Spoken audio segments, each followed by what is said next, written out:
Assalamu alaikum. On behalf of the management, principal, vice principals, controller of examination, deputy warden, and heads of the various departments, I welcome you for the Day 4 Student Induction Program. Before starting the program, we will see the activities of various departments of last year. First, we'll see the activities of Commerce Department.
Next, we'll see the report of Mathematics Department.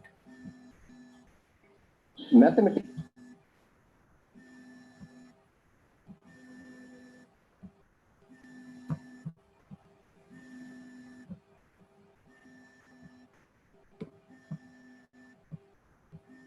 Mathematics is the reason behind the balance and the stability of every structure, and it is the secret behind the beauty of every object we see in this world. That's why the Nobel Prize-winning physicist Paul Dirac said that God is a mathematician of very high order, and he used advanced mathematics in constructing the whole universe. To understand such universal mathematics and to become a perfect mathematician, we welcome you to the Postgraduate Department of Mathematics in New College, Chennai. Established in the year 1951, offering mathematics as a subject in the intermediate course, upgraded as an undergraduate department offering BSc Mathematics in the year 1954, and postgraduate department offering MSc Mathematics in the year 2010. Around 70 years of enlightened service to the humanity, the Department of Mathematics stands as the factory of making successful mathematicians shining in every nook and corner of the world. We possess 3 separate classrooms for undergraduate and 2 separate classrooms for postgraduate students of mathematics. We offer computer courses in all the 3 years of UG mathematics to enhance computing skills in our students. We possess a separate computer lab with 20 computers and digital board exclusively for the mathematics students. Ours is the unique department in the field of collegiate education to possess a special mathematics lab equipped with many mathematical models established in the year 2010. Our curriculum is specially designed in all the necessary ways to sculpture our students to become most wanted in job market and perfect citizens of the nation. We possess a strong team of 22 highly motivated, service-minded, and well-qualified faculty members, among which 4 of them are doctorates. We have been organizing new math sequence of seminars and workshops for last 4 years, in which the students of all around the city colleges participate every year, compete to exhibit their talent and mathematical skills. Eminent professors and experts being invited from many institutions to assess and guide the participating students.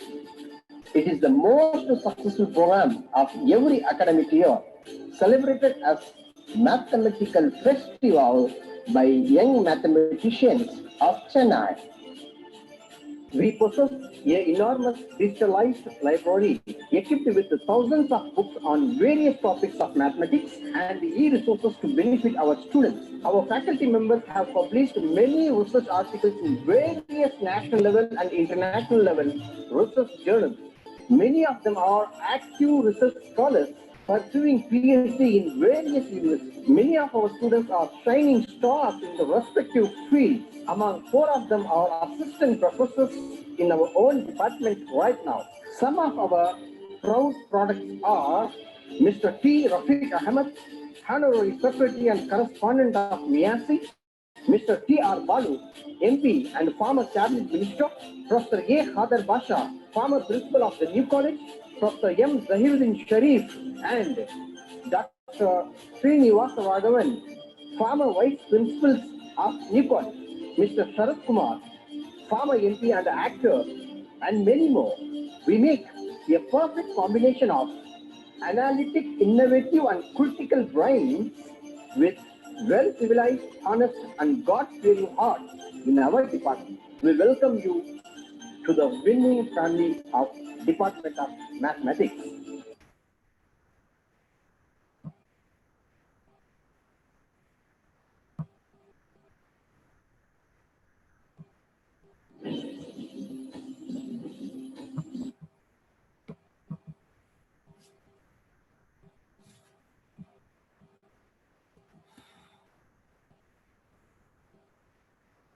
Next, we'll see the activities of Corporate Secretaryship Department.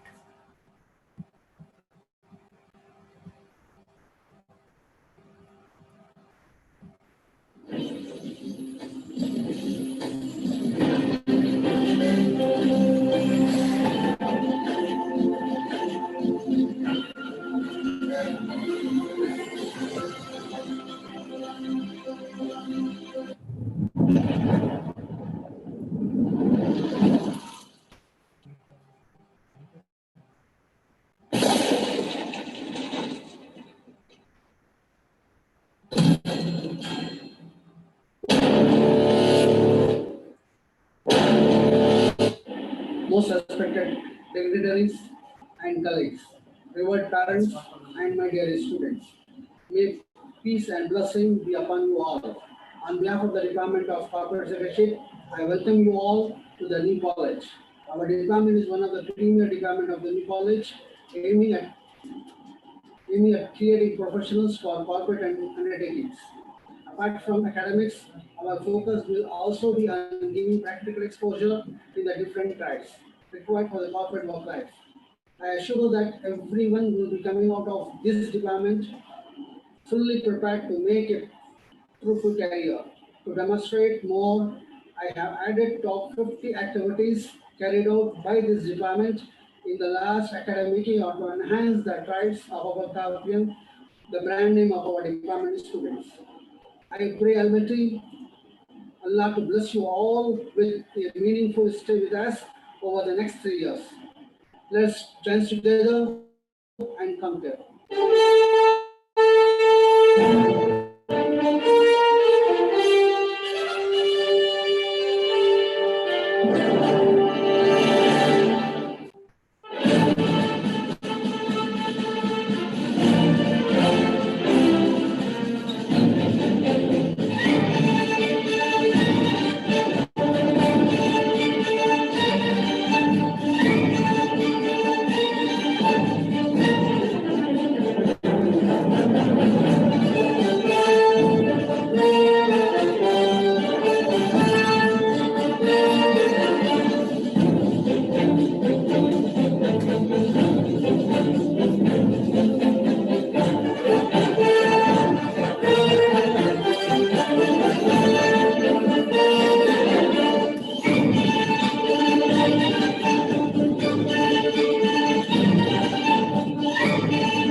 நான் பயின்ற அதே corporate பிரிவில் corporate secretary, corporate secretary, corporate secretary, corporate secretary, corporate department, proud department, corporate secretary, personal attention for all the subjects it teaches, teach you how to tackle.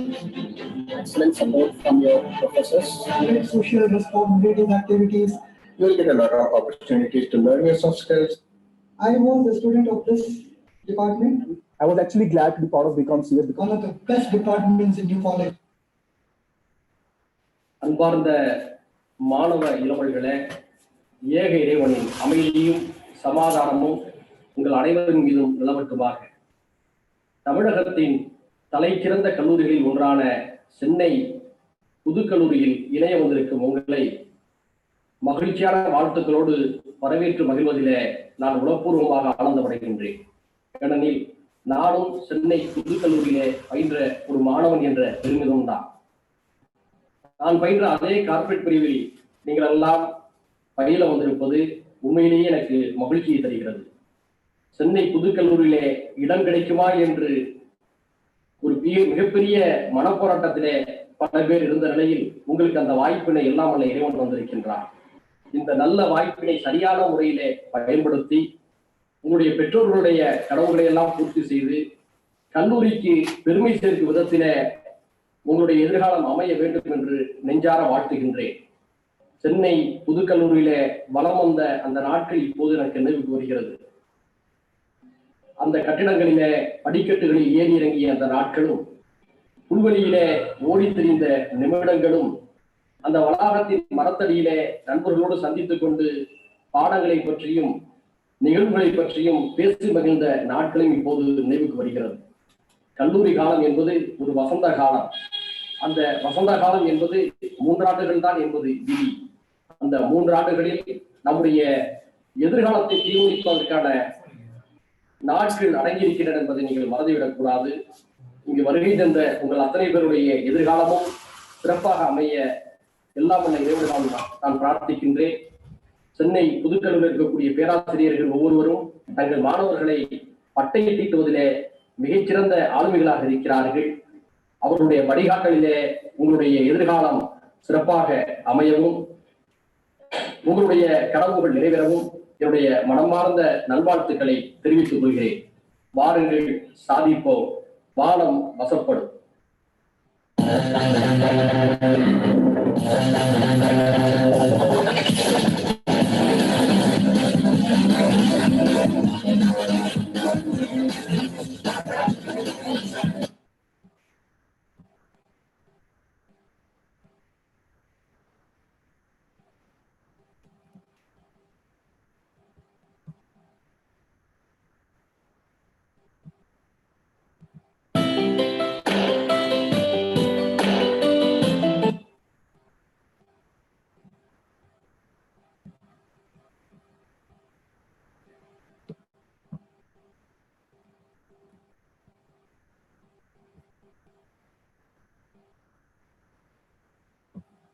Next, we will see the activities of economics department.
Next, we will see the activities of BCA department.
இல்லம்மா உங்க என்னப்பா நம்ம சித்தர் Robinson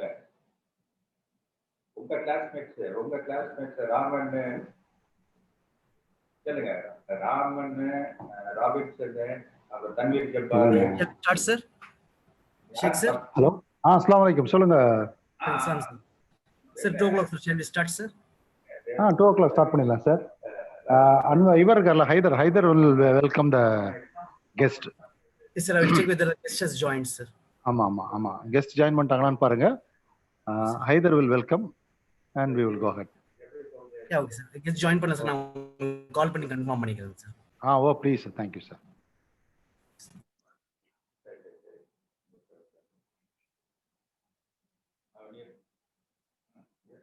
உங்களை மாற்றப்படுத்திருக்காரா? சரி, அங்க பாக்குறீங்க. நான் வேற ஒரு சின்ன ஒர்க் கொடுத்தா அதையும் பார்க்கணும்.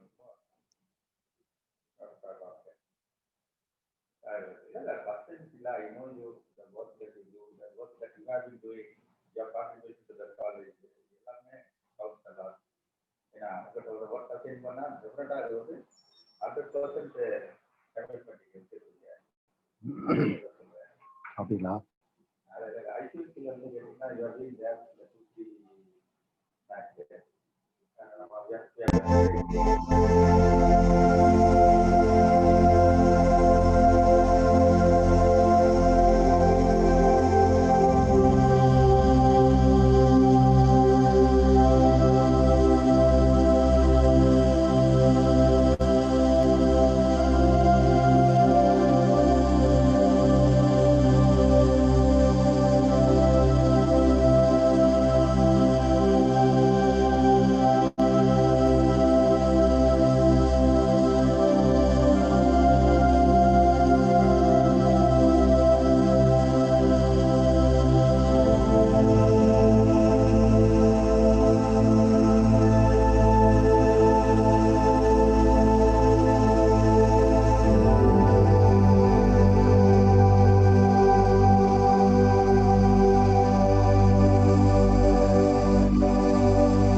is very much committed nowadays. Excellent trail எனக்கு வந்ததாக டெய்லி. Thank you. ரொம்ப சந்தோஷமா இருக்கு. எனக்கு என்னன்னு கேட்டீங்கன்னா நம்ம always start with the sweet. வந்து ரொம்ப crucial-ஆ இருக்குது நமக்கு. 11 November uncertainty சொல்றாங்க. Hello. Sir, madam join பண்றாங்க சார் ஸ்பீக்கர் 2 minutes join பண்ணிடுவாங்க sir. Okay. So sir, Assalamu alaikum and a very good afternoon to one and all joined here. Today, we are having the 4th day students induction program. We have 2 sessions, one by Dr. Asma, and she'll be answering the frequently asked questions as far as COVID-19 is concerned. And the last session is about the challenges that we face in college life. That is for today. And tomorrow we have arranged for a joint session. In the joint session, we have, both shift 1 and shift 2 students will be joining at 10 o'clock in the morning. We have 3 sessions tomorrow. The first session is on traffic awareness. Second one is on environmental issue, and the third one is on gender equity. So tomorrow, kindly join by 9:30. 9:30 you have to join, and the session will go up to 1:30. So 3 sessions are there. First is traffic awareness. Second one is pollution. The third one is gender equity. With that, the induction program will come to an end. After that, the following day, you will be meeting your respective departments, and from there, your academic activities will commence. So kindly join tomorrow by 9:30, and of course, get benefit out of the 3 sessions that are going to be conducted tomorrow. Thank you. Sir, speaker has joined, sir. Hyder sir, over to Dr. Hyder Ali. Hyder Ali, kindly give the welcome and also the intro, and introduce the speaker to our students. Thank you, sir. Bismillahirrahmanirrahim. In the name of Allah, the most beneficent and merciful. Respected dynamic principal and warden, Dr. S. Bashir Ahmed, respected vice principal, Professor Sheikh Mohammed Academic, Dr. V. Kamal Nazir, admin, the web technicians, and all my young buddy students, Assalamu alaikum and very good afternoon. Students and public asking the frequent questions nowadays because of the corona. Corona எப்போ போகும்? கொரோனாக்கு vaccine உண்டா? Corona யாருக்கு வரும்? கொரோனாக்கு vaccines உண்டா? கொரோனாக்கு tablet இருக்கா? கொரோனா இந்தியாவிலேயே அதிகமாக பரவுது. கொரோனா வந்தால் என்ன சிம்டம்ஸ்? எப்போ காலேஜ் ஓப்பன் ஆகுது? எக்ஸாம் ஆன்லைன்லையா ஆஃப்லைன்லையா? So one thing students have to remember, corona வைரஸுக்கு கால் கிடையாது, ரெக்க கிடையாது, விங்ஸ் கிடையாது, சிலியா ஆர் லொக்கோமெட்ரி ஆர்கன்ஸ் கிடையாது. Because why then all the countries are affected by this coronavirus? Why? What is the reason? All because of the people, because we only transmit this virus from one place to another place. இந்த வைரஸுக்கு கால் கிடையாது, இறக்க கிடையாது, ஒண்ணுமே கிடையாது. பின்ன எப்படி இது உலகத்துல ஃபுல்லா பரவுது? Man is responsible for the disease. இதை பற்றி இப்ப ஃபார் எக்ஸாம்பிள் கொரோனா பாதித்து ஒரு 150 பசுமாடு அட்மிட்டட் இருந்த ஹாஸ்பிட்டல், ஆடு 150 இப்படி வரவே இல்லை, நியூஸ் வரவே இல்லை. ஒன்லி ஹியூமன்ஸ் தான் வருது. ஏன்னா நம்ம ஒரு இடத்துல ஒழுங்கா உட்கார்றது கிடையாது. we are migrating from one place to another. அதனாலதான் அந்த வைரஸை நம்ம ஒரு இடத்துல இருந்து இன்னொரு இடத்துக்கு பரப்புறோம். ஸோ இதை பற்றி இன்னைக்கு நம்மளுடன் உரையாட டாக்டர் அஸ்மா ரஹீம் அவங்க வந்திருக்காங்க. Currently professor head department of community medicine at government medical college Malappuram, Kerala. She did her MBBS from KMC, Mangalore, and MD, DNP, Government Medical College, Kozhikode. She has an international fellowship in medical education from PSG Famia Institute, Coimbatore. She is the author of the undergraduate textbook in community medicine, Principles and Practices of Community Medicine, edition by JP Brothers Publishers. Her area of interest, competency-based medical education, skill and stimulation, research, publication, community rheumatology, infectious diseases, and immunization. She has published several research papers in national and international journals. And now I request the resource person to present his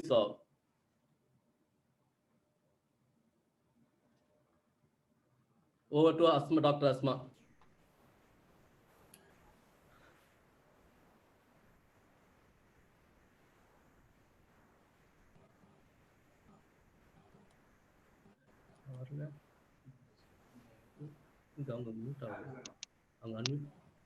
Hello? Now yeah, yes, it's unmuted. Yeah. Yeah, yes, ma'am. Welcome, welcome, ma'am, Hi. please. Welcome, Dr. Sheikh Mohammed, and also the other authorities, Dr. Haider Ali, for giving me. Thank you, Dr. Haider Ali, for thinking about me for this induction session. And I'm from Kerala. That is one of the most populous districts in Kerala, Malappuram district. I'm working there, but I actually belong to the neighboring district of Calicut. And I'm privileged to be here, and I know that this induction program is going on, and I would like to share a few things with all of you regarding how to prevent COVID, or what are the frequently asked doubts on COVID. So shall I start sharing my screen? Yes, ma'am. Yes, ma'am. You can. One second.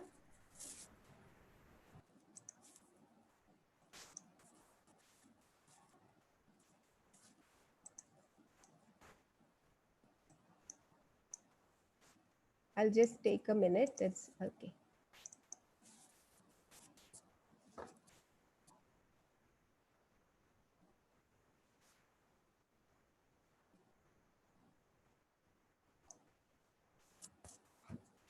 Can you see my screen now?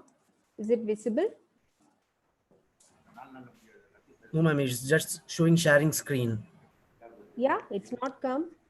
Yeah, not it. Because It has I not it. can see your screen sharing is paused.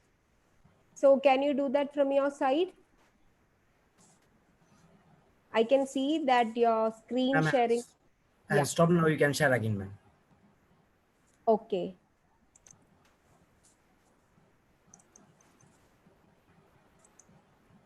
Yes, ma'am. Yeah, is it visible? Yes, ma'am, it's visible. Okay. Now visible, ma'am. Right.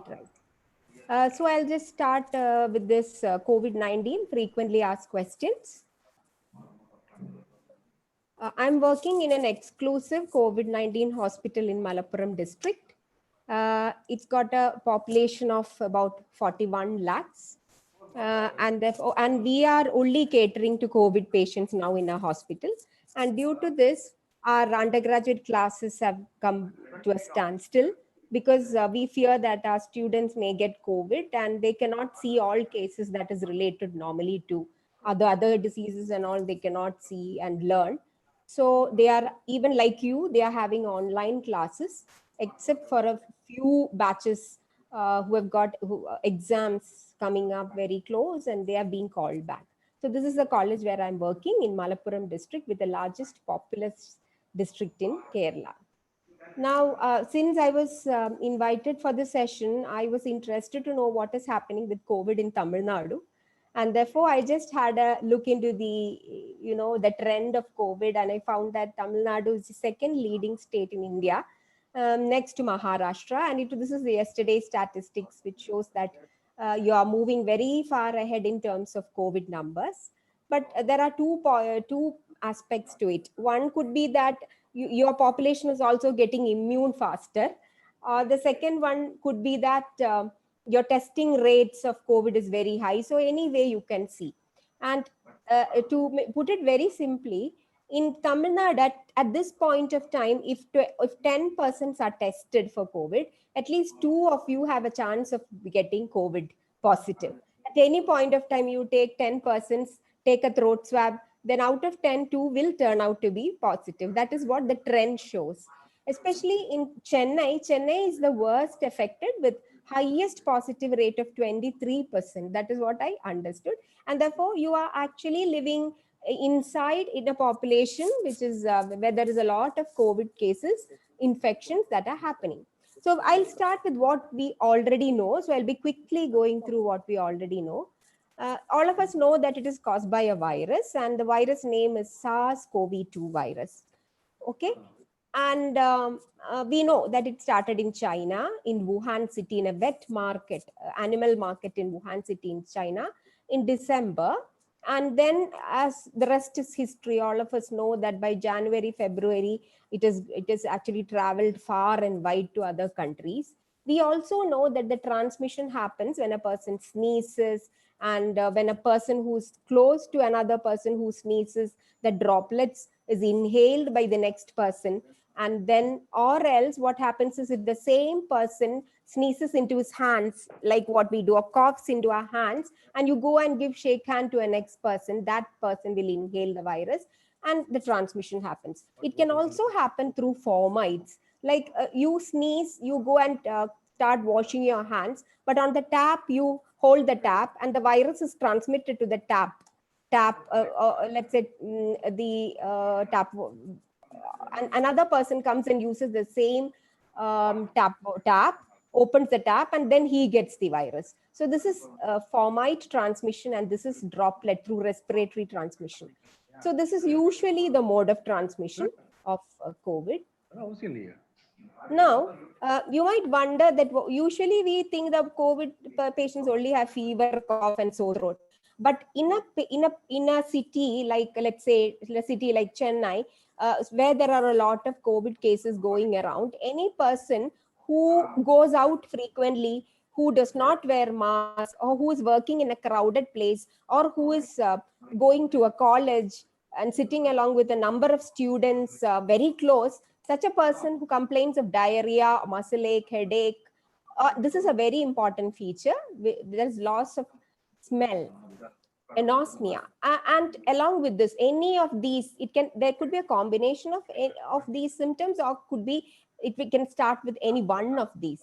So in that case, in a high risk place, uh, excuse me, I think there is somebody talking in between, so there is some disturbance. Yeah. Okay. So this is about the symptoms of COVID. Now, how do you prevent COVID in the community? You can wash your hands. Simple. With using soap and water, you wash your hands with 40 seconds with soap, and COVID virus dies. You can cough or sneeze into a towel or a tissue, but remember one thing, that tissue has to be disposed of in a closed container. Or what will happen if you throw the tissue away in the open? The droplets are still there. Another person comes and picks your handkerchief or towel, you get the disease. That person gets the disease. Another important thing which we are very careful about is to maintain social distancing, or we call it physical distancing. That is a physical distancing of minimum 1 meter in this. Usually what we say here is at least 2 meter distancing should be, especially in the healthcare sector. Since we are working, we try to maintain a minimum distance of 2 meter distance between two persons in order to prevent the spread of COVID. Another person as young boys who have grandfathers and grandmothers, you have to be very careful about this group, your parties and your grandmas who are there and grandfathers. These are the high risk groups. So since you go out a lot in your bike and have chill a lot and come back, please don't go near them without wearing a mask, or with a proper social distancing. Please do not go and hug them or sit in their room for a long time, because COVID virus likes to jump onto these poor grandfathers and grandmothers. I don't know why, but that is what we see. So this is something which we have to be very careful about. Now, some of you might wonder why we are asking people to wash hands with soap to kill the virus. Since most of you might have a biology background, a science background, it is simple, because this virus has got a lipid covering. So it is a lipid, and this lipid covering is soluble with soap. Soap can take away this lipid covering, and therefore that is why we say wash your hands every time you touch a surface. You go and come out or after doing a particular errand or any job, Always try to wash your hands, or can use hand sanitizers also, 70% alcohol based. But what we consider more effective is washing the hands with soap and water. This 70% alcohol sanitizer and all, if you're going out in a public transport, and since you can't have soap and water cleaning, or like for in the field of health, if you're working in a hospital, we usually this is what we advise. One important thing you need to be careful about: do not touch your eyes, nose. All of us have this behavior of touching our hands, face frequently. Now, if you unconsciously every day, it is said that a person touches his face almost 1,000 to 2,000 times a day without realizing. And that is how this virus is spread. From you touch your surface, you touch your face, your nose, and the virus spreads. Another thing what all of us do is we go and touch door handles, our computers, and knobs, pipes, etc. And on all those, if the virus is there, then virus can enter. Then another thing, behavior which we need to cultivate is never cough or sneeze onto the hands with our hands. Now it is gone. Now this is the kind of sneeze which we say, which we advise, and that we call this as a sleeve sneeze. You, if you want to cough and you do not have a handkerchief or a tissue, you just sneeze or cough onto your elbow. So this is called as a sleeve. This is a sleeve of your shirt, and you're sneezing onto that.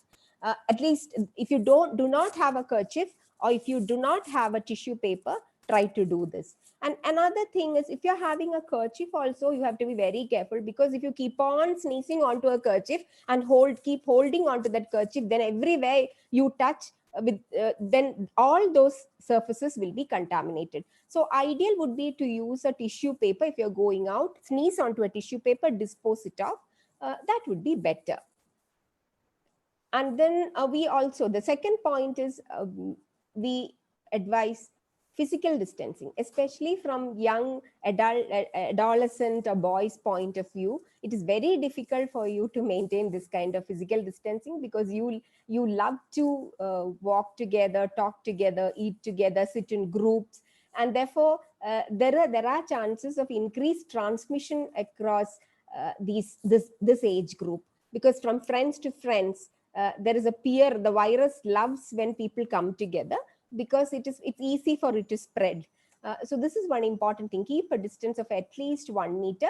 And if you are walking in groups, try to wear mask also. Cloth mask would do. And do not put down your mask while speaking. I've seen many of us in the public also, while they all of us wear masks, but when we start to speak, we pull off the mask.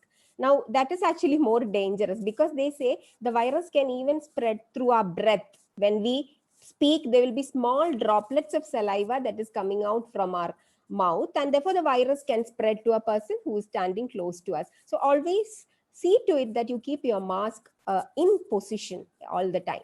Another thing I would like to say, young boys, is please do not go to crowded places like markets, shopping malls, parties, and also closed coffee shops and restaurants, because these are the areas where the virus loves a lot. And virus would love to survive in a closed environment, because it's the spread of virus is very easy in a closed environment. If there is a good open ventilated space, the chance of the virus, the concentrated particles of the virus to be suspended in air is less. Whereas in closed spaces, if the ventilation is not good, there is chances of spread. So please see to it that you do not go and in groups together to let's say a coffee shop or a restaurant at this point of time when the COVID transmission is going very high. Okay. And next thing I would like you to point out is, please take care of older persons in your home. And even if your father or mother or uncle or anybody in your home has got all these diseases, heart disease, diabetes, lungs, kidney and all disease and all, COVID virus, we see that the COVID virus just jumps and attacks these persons with underlying comorbidities or underlying diseases. Even if you've got a pregnant woman at home, maybe it's your sister or it may be your sister-in-law, in that case, please be sure to maintain physical distance with them. And also wear mask if you want to talk to them closely, because they are very, very highly risky people, all these people. And tell them that this is why you are keeping distance, because you take care of them. That is very important, or else they will also feel very bad about why you are keeping distance, etc. And I consider students at high risk. Look at this. This picture on the left side shows there is no physical distancing at all. So see that the distance is very less, and therefore the virus can jump from this person, may have a disease, and the virus can just flow through the air and transmit to this girl, and so on. It will get transmitted. Another thing is, from the formite, from this book on the desk, on the computers, the virus can be there and it can spread in a classroom. And another thing is, as I said, uh, the youngsters like to get together and chill out, and therefore see, sharing of food happens, sharing of utensils happen. And apparently this girl here may be having the virus but not showing symptoms, and all the others can get the disease when she talks or she laughs. So this is what happens, and that is why schools and colleges are not reopened now. And the policy is that only when the epidemic starts coming down, we will think about opening the schools. Because if we open the schools and colleges, then a lot of youngsters are definitely going to get the disease, and they are going to give the disease to others in their houses. And most of the elders in our homes have got underlying diseases like diabetes, hypertension, etc. If you look at your family, at least one person will be having underlying diseases, and the virus loves to attack those persons. The trouble is, you might be okay. As a youngster, you might be okay, but once the virus attacks your adult member in the family with the underlying disease, complications are going to be definitely there. So that's very important. So when we define who is a contact, then any person in the workplace, classroom, for example, this girl, let's suppose this girl has got a disease, and this girl develops symptoms 1 or 2 days later, then we will catch all the other girls who have spent time with her in the past 2 days. So this person is a contact, this person is a contact, this person is a contact. In this case, these persons who are sitting close to this girl are primary contacts or high risk contacts, because these girls are sitting very close to her. Probably this guy sitting here also may be a high risk contact, but the guys and the girls who are sitting 5 rows back may be a low risk contact. So this is how we define contacts into low risk and high risk contact. So anyone in close proximity would be a high risk contact, and anyone who is in the same environment would be, for example, in a classroom, will be low risk. Or somebody who has traveled in a bus, train, flight, and later you come to know that another person in the bus was COVID positive, and you were called up by the health authority, and you said that I sat about 5 seats in the back row than that person, then you will be branded as a low risk contact. So this is how we define the contacts and we categorize the contacts. Now, let's see what will happen if one of your colleagues is COVID positive. Let's say one of your classmates is COVID positive. Either of these things can happen. He may be totally asymptomatic. That is what we see in India. About 20 to 30% of COVID patients do not show any symptoms. But a few of your friends may show mild or moderate symptoms. A few of your friends may start with showing no symptoms, but after 2 to 3 days, they will go into this category. That also can happen. An few unfortunate students may fall severely ill or critically ill. And so you might ask me, what is the chance of a young boy or a young male falling critically ill in this COVID times? There are calculations. So if let's suppose there are 100 COVID patients in Chennai. Out of that, this is what we normally notice. 80% get mild or moderate symptoms. You won't even know that it comes as a small cold and fever, and it just goes away. So 80 of them gets okay. 15 of them starts getting breathlessness, cough, and will need to get admitted in the hospital. Out of that, 5 will be extremely sick, and they will have to be put on ventilators and ICUs. So this is how it happens. Now, why I'm saying is, out of this 80, youngsters, majority of you may fall into these mild and moderate illness. A few of them may develop something called on the 7th day of the illness. That is what we notice. On the 7th day, everything will be apparently normal, but on the 7th day, suddenly the oxygen will fall, and that we called as desaturation, and which we called as happy hypoxia. And there is something called a cytokine storm that is happening in the body leading to that. And these, I talked to you about the adult members in the family who have got diseases. These are the persons who will fall into this critical stage. They develop pneumonia, and then they come to the hospital, and there is sudden deterioration and death. So, as youngsters, the message that comes from me is, if you take care of yourself, maintain physical distancing, be at home, reduce interactions, by that way, you can actually repay your family. You can save your family and society as well by reducing the transmission of COVID-19 in your community. Now let's look at how the virus. What is the behavior of the virus? This is the electron microscopic picture of the virus.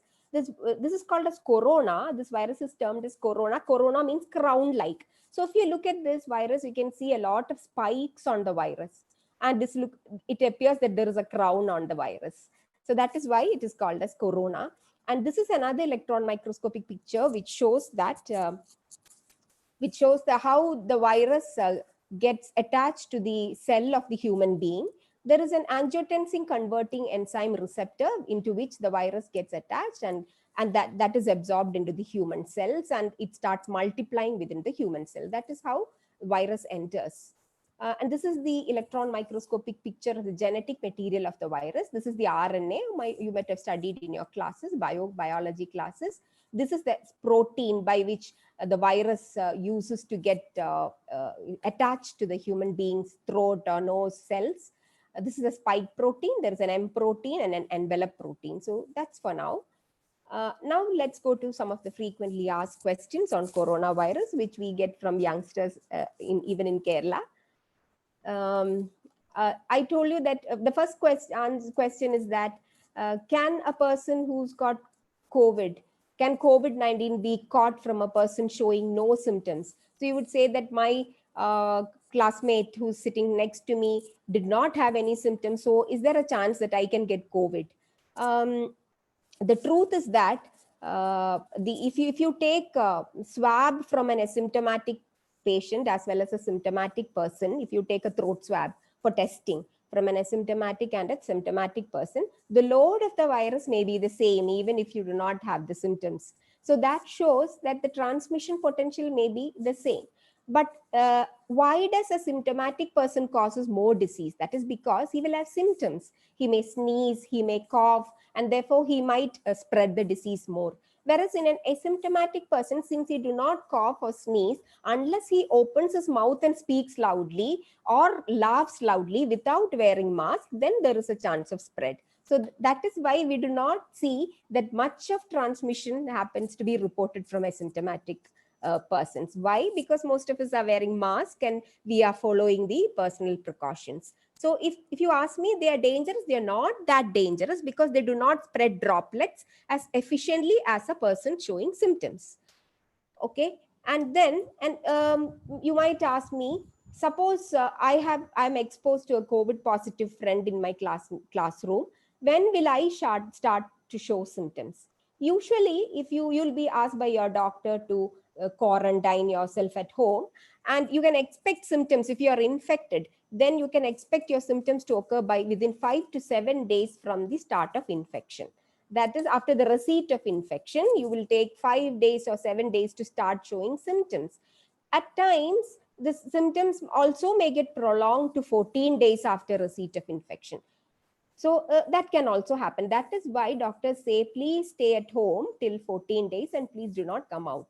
So this incubation period in a person who's exposed to corona is 5 to 6 days, the longest being 14 days.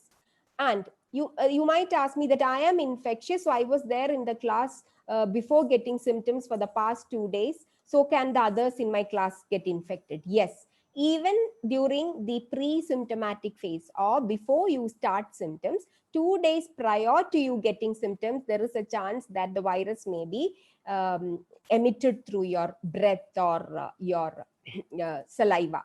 So you may be infectious 2 days prior to getting the symptoms, and you can be infectious up to 14 days after the onset of symptoms. That is why you ask the patients to isolate for 14 days from the start of symptoms. And this is how the transmission occurs, through respiratory droplets or through fomites or objects. So in biology, in science, why is corona so infectious? Many of you may ask. See, there is common cold, but that cold doesn't spread like this. Why is corona spreading like this? That is because this virus has got a very important capability, which we call as the reproduction number. It has got a capability to multiply. See, let us suppose this is one corona patient, and this corona patient can in turn infect two persons, and these two persons can infect. There's an exponential increase. If you see 2%, 4%, 8%, 16, that way it exponential increase in the transmission happens. So that we call this capacity for infection as R naught. R naught is a term which is used for its infection potential.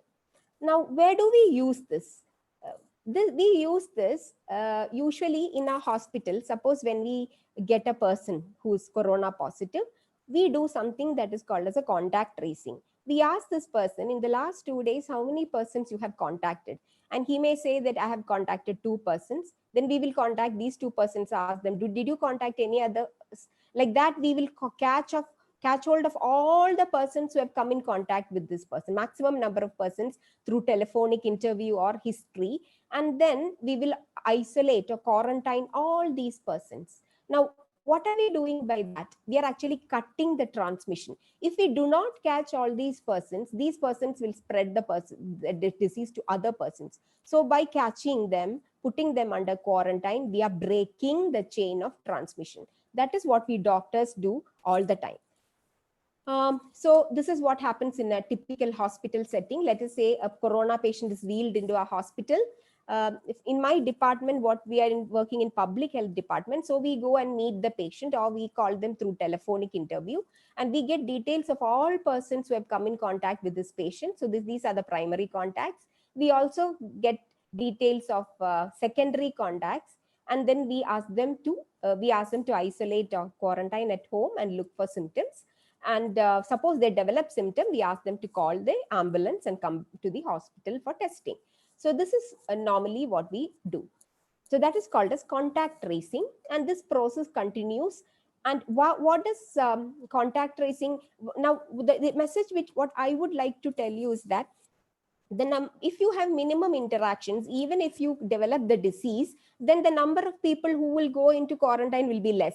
Because if you will say that, see, I used to interact only with 4 people, and therefore only 4 people need to go inside. But if you're a person who's an extrovert who goes everywhere, every place, everywhere, every crowded situation, all weddings, all gatherings, all you will contact all these persons and put them under lock and key. So that is very important. So as a responsible social individual, we should try to minimize interactions for the benefit of the community during this point of time.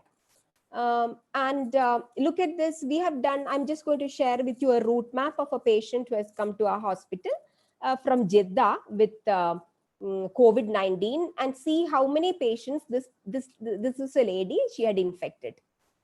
She landed at our airport here, and then she took an auto cab and she went to a relative's house. Then she halted in another relative's house and another relative's house. So she continued travel. Then she went to a medical shop, a private lab. Then she came to medical college. Then she went to Taluk hospital on different dates. And then she traveled back home. Many people came and met her here probably. And then she went to Taluk hospital. She was having symptoms for which she was taking treatment services from all these places. And the numbers which I've shown here on the left-hand side are the number of persons who came in close contact with her without knowing that she had COVID.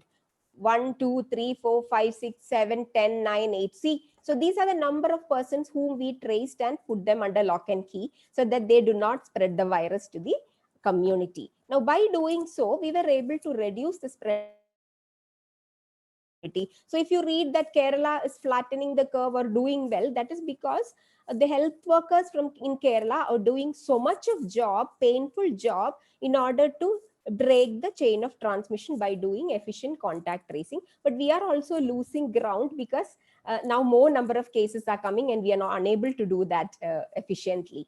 So that is what I said. If we can keep our, it is understood. The WHO says that the R naught of, as I said earlier, the basic reproduction number or the number of cases an index case can infect. R naught of coronavirus is 3. That means one person can at a time infect 3 persons on a minimum. So if we can keep the R naught to less than 1, that means you can contain corona in your city. So that means when the R naught or the reproduction number in Chennai city comes down to below 1, that means the corona pandemic will be under control in Chennai city. So that is how we call that number as the effective reproduction number once it comes under control. So and another thing is, see, identifying contacts is very difficult. As you look if you go to, let's say you're going to a mosque where so many people are coming, or a temple, it's very difficult to contact trace, and therefore so many people get ill by participating in this. That is why in many places they say, please shut down the mosque and temples for the time being, let God be in your heart. And then this is a hospital setting. If you're not careful, a lot of people may get the disease. See, this public transport is also another problem. Unless you are very careful, there is a high risk of exposure. So even and the old age homes also in the West, in US and all, lot of deaths have happened in elderly care homes because they are very at high risk. The corona loves elderly people. So these are the different settings. And contact tracing, as you are youngsters, you'll also know about the Arogya Setu app in India, where you can know whether a person within 5 kilometer or 10 kilometer next to you in a particular area uh, is actually COVID positive. If he's tested positive, and if you've got a Bluetooth in your device, you've got an Android phone or a iPhone, then there's a message sent to you if you have logged into the Arogya Setu app, if you have registered. So similar app is actually developed in Cambridge in UK also. They are using the same app in which the person next to an infected person, if he's got a Bluetooth, will come to know. And the app will also tell you to stay at home in quarantine, because it will give you a message that a person who was next to you have been positive and you were sitting next to him in the bus, and therefore please be in home quarantine for so many days. So that is technology for COVID prevention. So whatever we do, that is, if you wash your hands or if you wear a mask or if you do physical distancing, what we are ultimately achieving is breaking the chain of transmission of COVID-19. So please try to do all these things. In Kerala, we call it as SMS. Like when we send SMS through our phones. S is social distancing, M is masking, and S is sanitation. So that is how we term it as. Now, I'll just show you how we look at COVID. Suppose you consider that in Chennai city, nobody is doing any kind of protective measures, no safe distancing, no hand washing, no masking. So what will happen? The disease curve will be there's a high peak, a fast there is an sudden increase in the number of cases, and then only this will fall. The curve will fall down.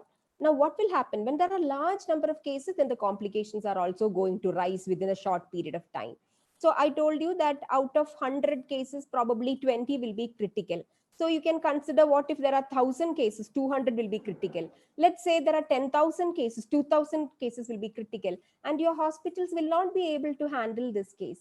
So what are we doing? We say that if you do social distancing, hand washing, masking, and contact tracing, we can actually flatten our curve, because we are slowing the transmission of the disease, and therefore our health system will be able to handle the disease, handle the complications, and give good care to those in the ICUs. So that is from a public health perspective. So that is why, as youngsters, you have to be very much responsible, so that it helps your state to flatten the curve if you are following physical distancing, hand washing, and universal masking. Now, a few words about the testing of COVID. All of you might know there are two tests which we use for COVID.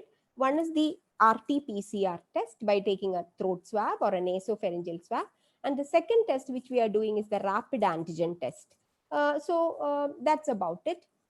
I'll just quickly go through this RT-PCR test, which is done in all the labs. A nasopharyngeal or a throat swab is taken. And then see, basically this is an RNA virus. So in order to, understand and to cause the duplication of the virus, we add something called a primer onto the genetic, to this virus. And and the RNA virus will be converted to the DNA virus, and the virus will start amplifying. Okay, so amplification creates millions of copies of the virus. They say if there is even one single RNA genetic material in the virus, it can actually multiply at end of PCR into, let's say, 30 cycles multiplication, causing 1 billion viral copies. So much is the amplification. So in essence, you add a fluorescent marker to the PCR machine. So if the virus is there, the fluorescent marker will detect the genetic material of the virus. So in the result comes out like this. When there is a viral genetic material in the sample, amplification occurs, releasing enough fluorescent markers, and therefore you get a positive result. If a person is negative, there is no viral genetic material and the fluorescent marker will not detect the genetic material. So that is how we do the test. Now, some of you may again show some doubt, like I am coming from a COVID, see, I have a cough, I'm living in Chennai city, could I have coronavirus? Or I am staying with my parents, so my brother is going out for work, and of course there is interaction at home. He had a cough and fever, now I am having cough, will it be COVID? So you have to ask certain questions. One is, are you coming from an area with COVID reports? At this point of time, if you are from Chennai, then definitely any fever, cold or cough or diarrhea which you are having most probably would be COVID. That is because that area is a high risk area for COVID. And then you need to ask this question: do you go out frequently? Do you take your bike and just go to the other shops, take your mask off often? Do you go to the beach with your friends? Then take it from me, it would be most probably COVID. Are you a guy who is staying in the hostel? Then it would be COVID, because these are the areas where COVID spreads a lot. And are there people at home who go outside and work? And are there so many family members who come and visit you from different states and other parts? Then you are at a risk of COVID. So in such a situation, if you are living and people come to your home, take it from me, consider it to be COVID and call up your health facility. So that is how we determine the risk of COVID. Now, the next question that can happen is, how long can an infected person transmit the virus to others? So your family members may be worried. Suppose you get COVID, how long will you be infectious to others?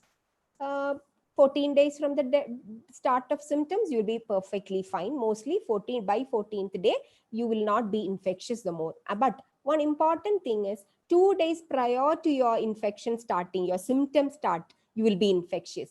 So all persons whom you have interacted 2 days prior to your symptoms are also at a risk of COVID until you get into the hospital or inside the room isolation. Till then, all persons who have interacted with you will be at a risk of COVID. And you will be perfectly fine if you get isolated for 14 days in a isolated room. And also if you test negative, then it is perfectly fine. It's absolute that you do not have COVID.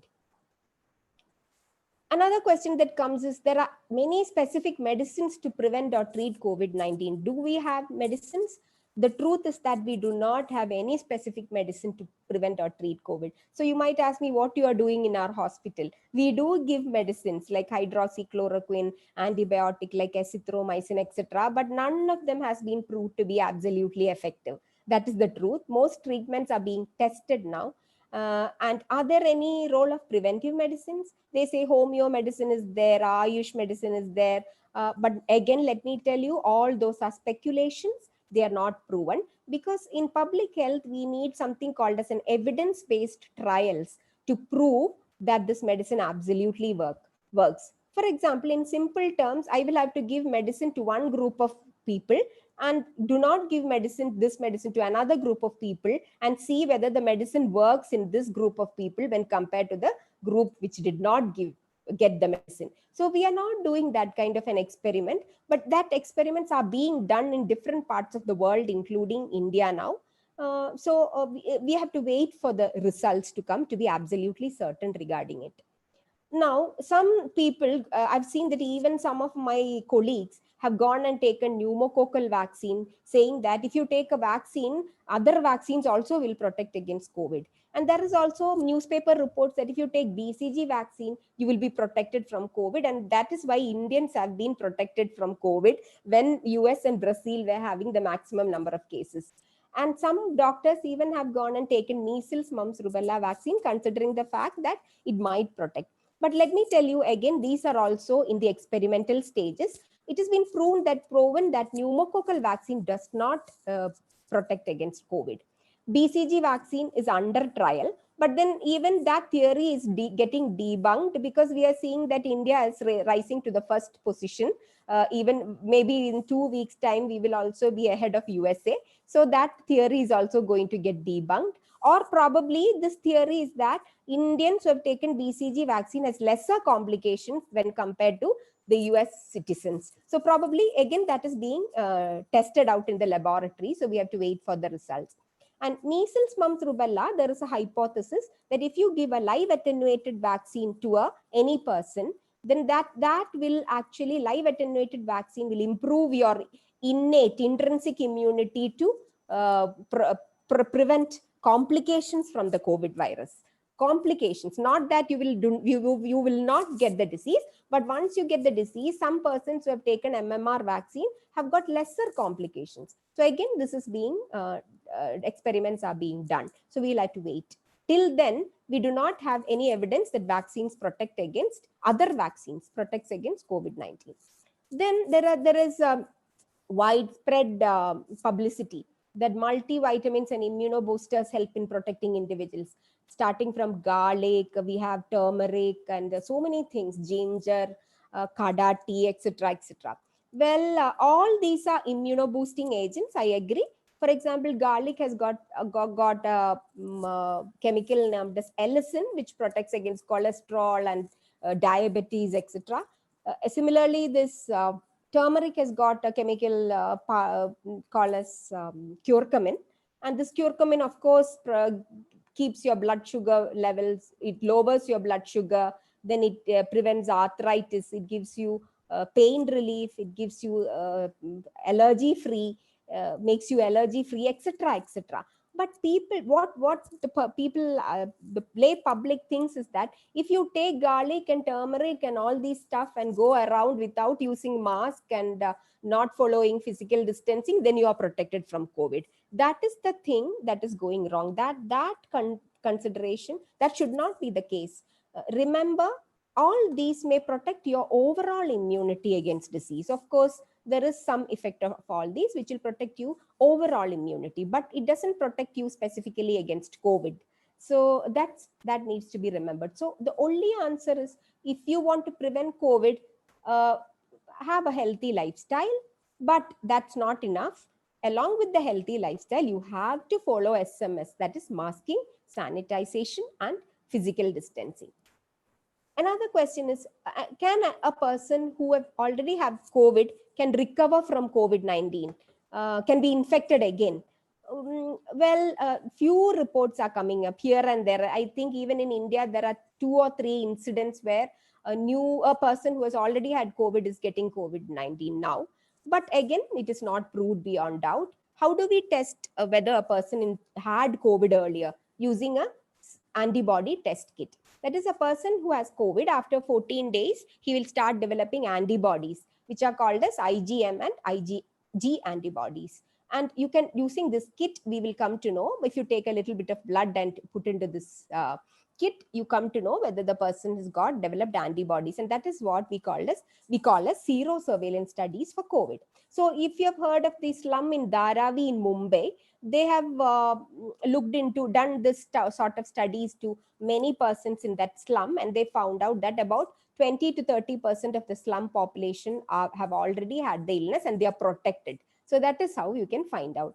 And another question is, many people often wonder whether, India is a very hot country and therefore COVID will not spread. Now, the theory is debunked.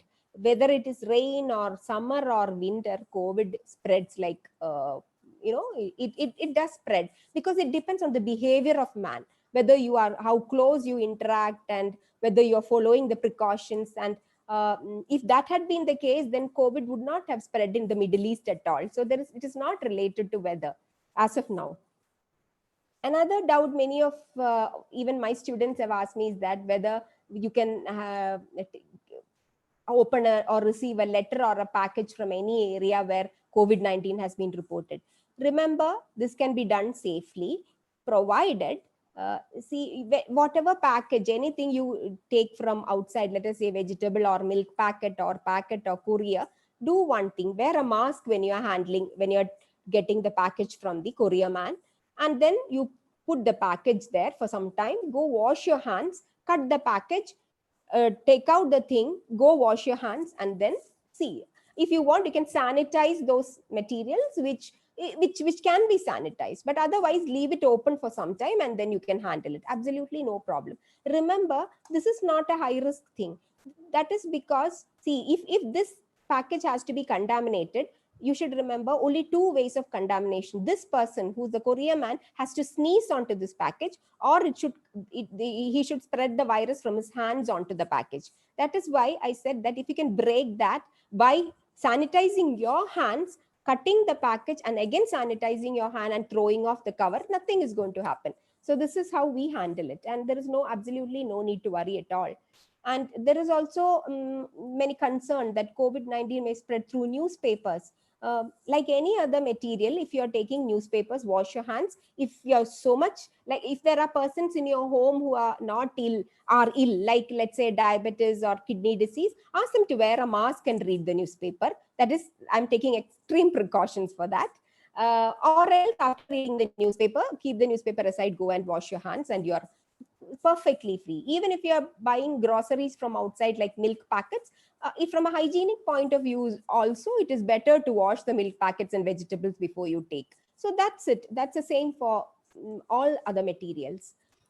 People have asked me whether mosquitoes can transmit COVID. Not now. As of now, there is no need for COVID to go in and infect the mosquito to be there here. Humans are there. Plenty of humans are there for it as a host, and so there is no need for it to go in search of mosquito. But remember, what you need to be very careful is there are lots of Aedes mosquitoes around, so there is a chance you may get dengue fever. So that is what you have to be more concerned about. And if there is anybody at your home who is a COVID-19 mother, many people have asked whether a mother can breastfeed a child. No problem. All she has to do is wear a mask, and also wash hands frequently. And after breastfeeding, keep the child a little bit away from her. So that is how. Now, another thing is, are medical masks effective in protecting me? Well, this for the general public, N95 mask is not required. Neither surgical mask is required. These are for doctors. So you can see many people wearing N95 masks. Unless you are working in an ICU setting where there is a closed transmission, aerosol transmission happening in small closed spaces. In such spaces, probably those persons who are working need to wear N95 mask. And even surgical mask also. These are all very high filtration capacity masks. Normally, what you need to wear is, when you go outside, is cloth mask.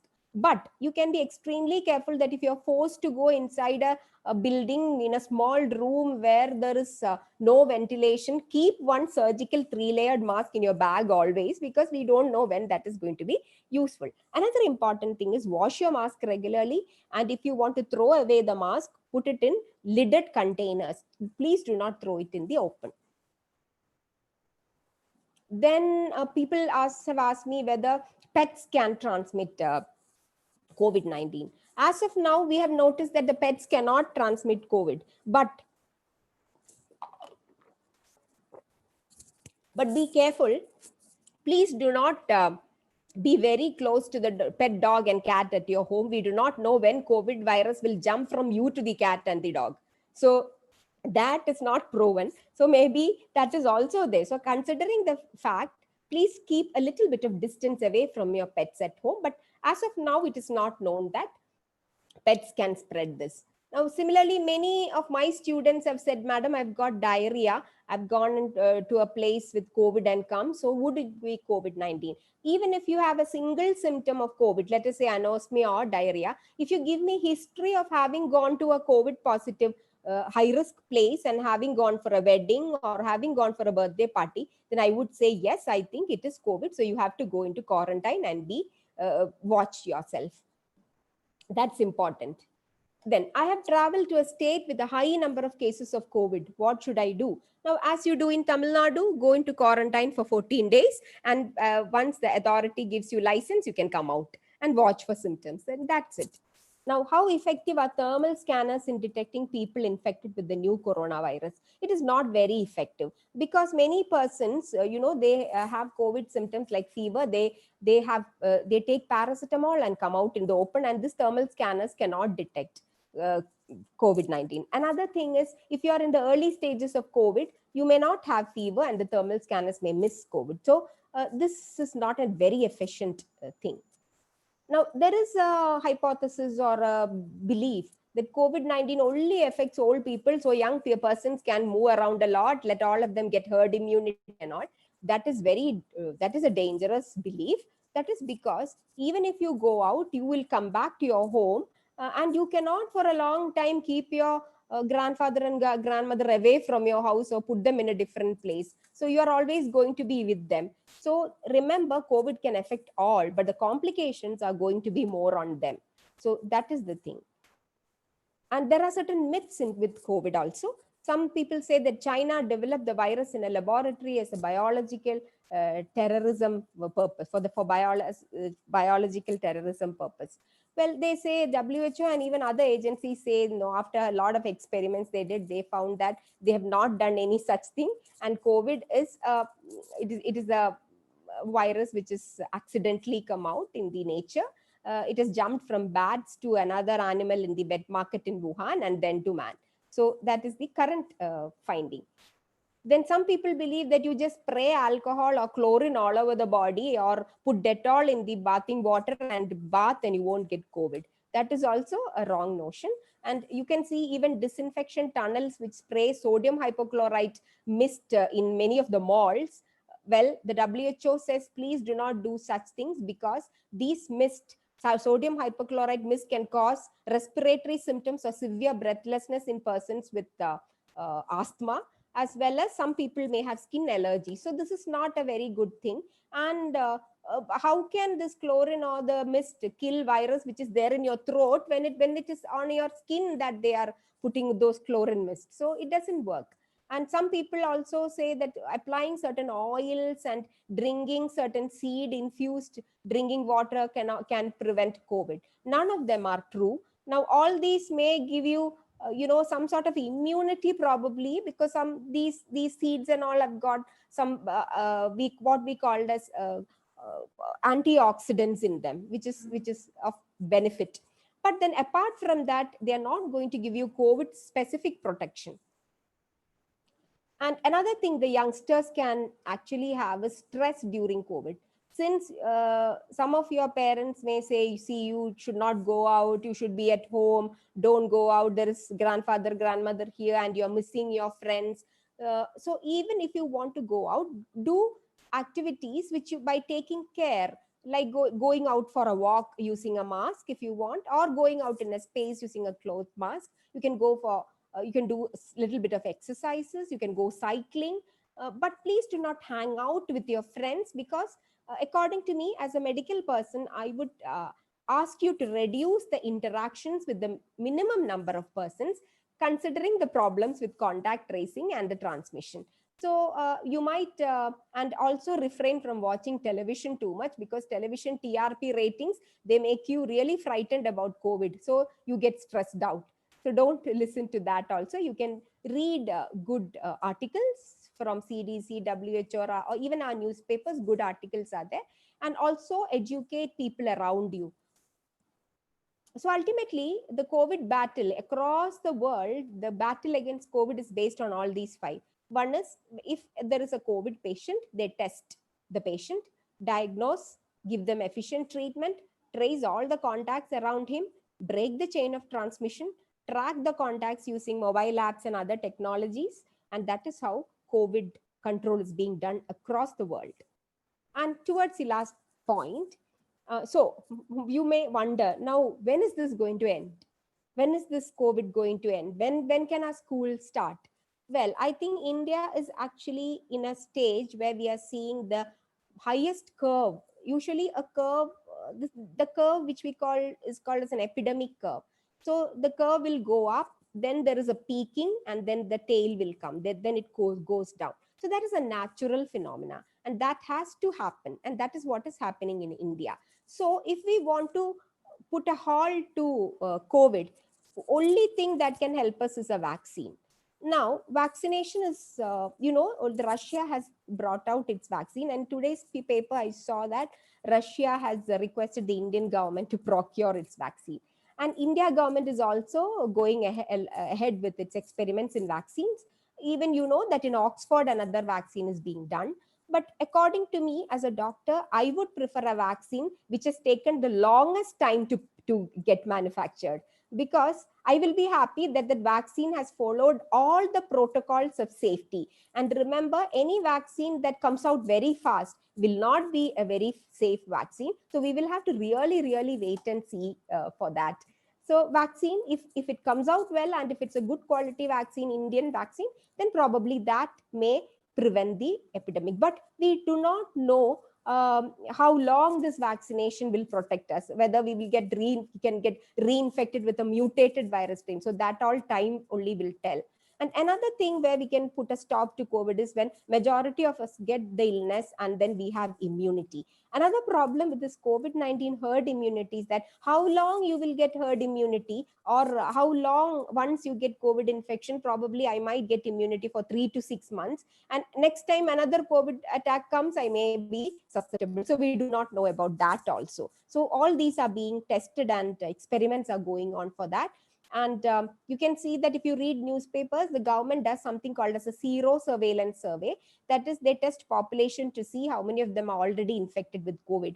They say that if out of 1,000 population, around, let's say not 1,000, but at least 10 to 20% of the total Indian population have got COVID, then probably the COVID will come down and it will start falling. So that is a natural evolution of herd immunity. Anyway, either through vaccination or herd immunity, we may have a COVID-free world. And best bet from my side is probably it will take another 1 more year for our lives to become normal. But until then, we have to have a lot of patience, and we have to keep wearing the mask, and bearing the mask, as well as having to bear with all the inconvenience for the benefit of the society around us. So thank you. I think I've come to the end of the presentation.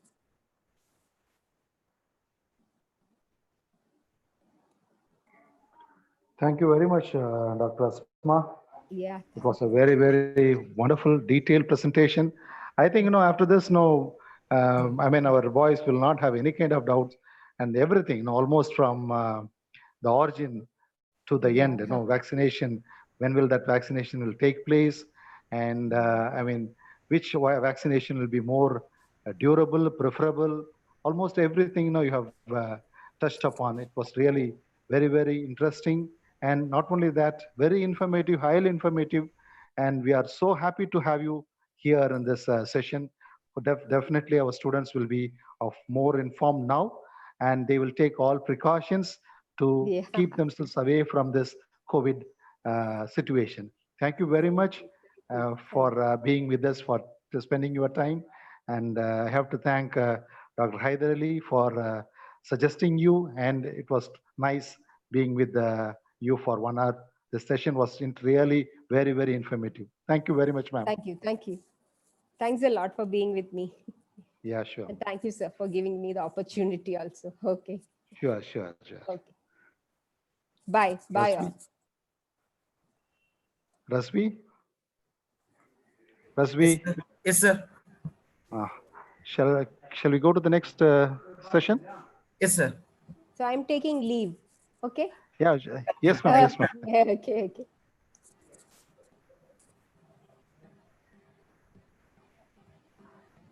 Dear Yes, sir. We students, as I can. mentioned, yeah, as I mentioned you, tomorrow we have a joint session and the session will start at 9:30.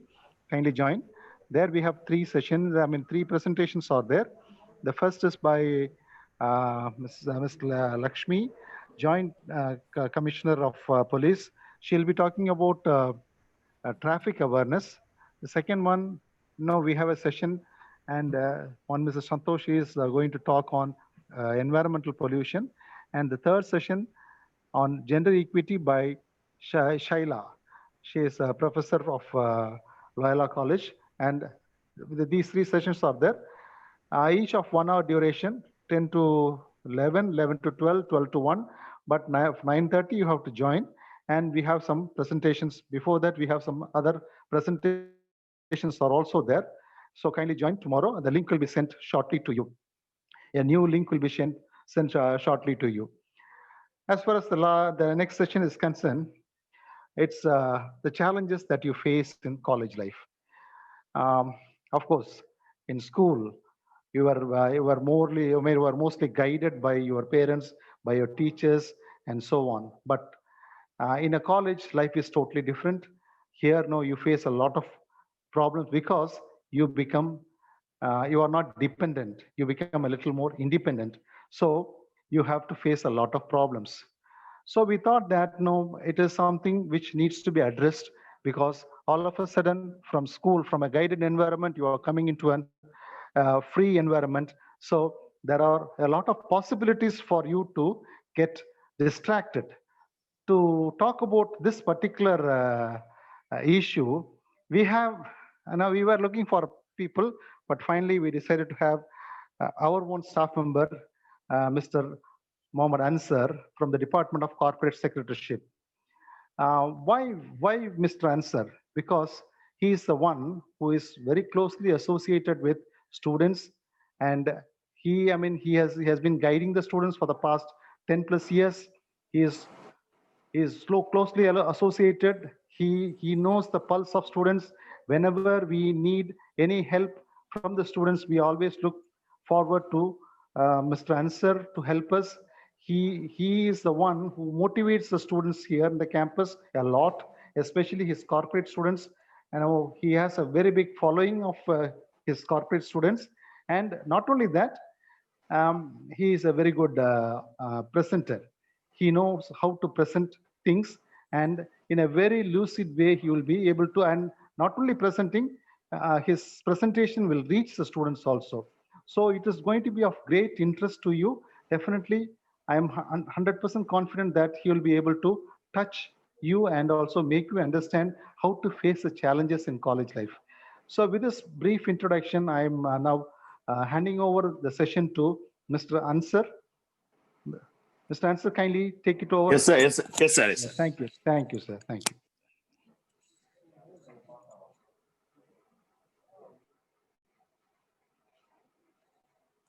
Can you hear me? Yes, sir. Yes, sir. Yes. Okay. Okay. Most respected principal, respected vice principal academics, Professor Sheikh Mohammed sir, vice principal administration, Kamal Nasir sir, controller of examination, Latif sir, deputy warden Haidarli sir, Barsa Rafiq sir, all other faculty members, and my dear students. A very good afternoon to each and every one of you. 3 மணிக்கு பேசுறதுங்கிறது ஒரு கஷ்டமான வேலை தான். அதுவும் ஒரு 4 நாளா தொடர்ந்து இங்க நடக்கக்கூடிய பேச்சுக்கள் எல்லாம் கேட்டுட்டு இருக்கீங்க. விதவிதமான தலைப்புகள் பேசப்பட்டு கொண்டிருக்கிறது இல்லையா? நான் ஒரு ஃபார்முலான ஒரு உரையாடலுக்கு இங்க ரெடியா இல்லை.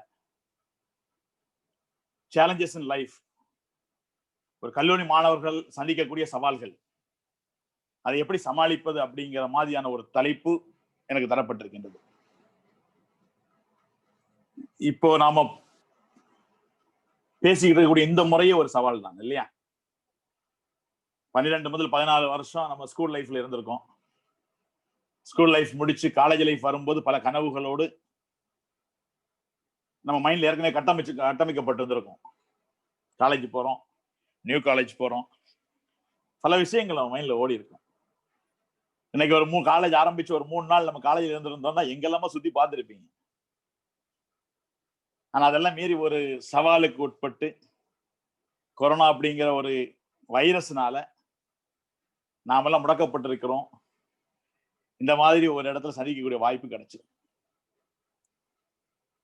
இந்த 3 நாளா வந்து நம்ம எல்லாம் எப்படியெல்லாம் முன்னேறணும், நம்முடைய என்னெல்லாம் கேரக்டர்ஸ் இருக்கணும், மோட்டிவேஷன் இருக்கணும் அப்படிங்கறதெல்லாம் பேசினேன். நான் இந்த வெளியில இருக்கக்கூடிய விஷயங்களுக்கு எல்லாம் போக விரும்பல. நீங்க எல்லாம் இப்ப புதுக்கல்லூரியினுடைய மாணவர்கள் ஆயிட்டீங்க. ஆன்லைன்ல நம்ம கிளாஸ் எடுத்தாலும், ஆன்லைன்ல எஸ்ஐபி ப்ரோக்ராம் நடத்தினாலும், என்னைக்கு இந்த கல்லூரியில் அட்மிஷன் நீங்க வாங்கிட்டீங்களோ, இந்த கல்லூரியில ஃபீஸ் கட்டிட்டீங்களோ, நீங்க எல்லாம் இப்ப புதுக்கல்லூரியோட மாணவர்கள், காலேஜ் ஸ்டூடெண்ட்ஸ் தான். இந்த 18 ஆண்டுகள் பக்கம் ஒரு 17 ஆண்டுகளாக புதுக்கல்லூரி மாணவர்களோடு தொடர்ந்து உரையாடக்கூடிய, தொடர்ந்து பழகக்கூடிய ஒரு வாய்ப்பை பெற்றவன் என்கின்ற முறையிலே மாணவர்களுடைய சவால்கள், மாணவர்கள் சந்திக்கக்கூடிய பிரச்சனைகள், குறிப்பாக புதுக்கல்லூரி மாணவர்கள் சந்திக்கக்கூடிய பிரச்சனைகள், அதெல்லாம் உங்க முன்னாடி ஒரு விவாதத்துக்கு விடலாம். ஏன்னா வர்றதுக்கு முன்னாடி நீங்க என்ன மனநிலையோடு வருகிறீர்கள் என்று எனக்கு தெரியாது. எதையெல்லாம் நீங்கள் சந்திக்க போகின்றீர்கள் அப்படிங்கிறத பற்றி ஒரு சின்ன ஒரு விவாதத்தை நம்ம சொல்றோம். கண்டிப்பாக நான் சொல்லக்கூடிய விஷயங்களிலே பல விஷயங்கள் அடுத்த 3 வருஷமா நீங்க ஏதோ ஒரு கட்டத்தில் இதை என்ன செய்வீங்க, சந்திக்க வாய்ப்பு இருக்கும். அப்ப அதை முன்கூட்டி அதை தெரிந்து கொள்ளுகின்ற போது அதை நம்ம என்ன செய்யலாம், ஈஸியா உணரலாம், ஈஸியா அதை சந்திக்கக்கூடிய எதிர்கொள்ளக்கூடிய ஒரு சக்தி நமக்கு கிடைக்கும். இங்க கூட ஆன்லைன்ல கூட சுமார் 500க்கும் மேற்பட்ட மாணவர்கள் இங்கே இருப்பதாக தகவல் தெரிவிக்கப்படுகிறது. 500 பேர்ல எத்தனை பேர் உண்மையிலேயே ஆன்லைன்ல இருக்கீங்க, உண்மையிலேயே லைனை கொடுத்துட்டு ஆளு வேற எங்கேயோ இருக்கீங்க அப்படிங்கிறதெல்லாம் நமக்கே தெரியும் இல்லையா?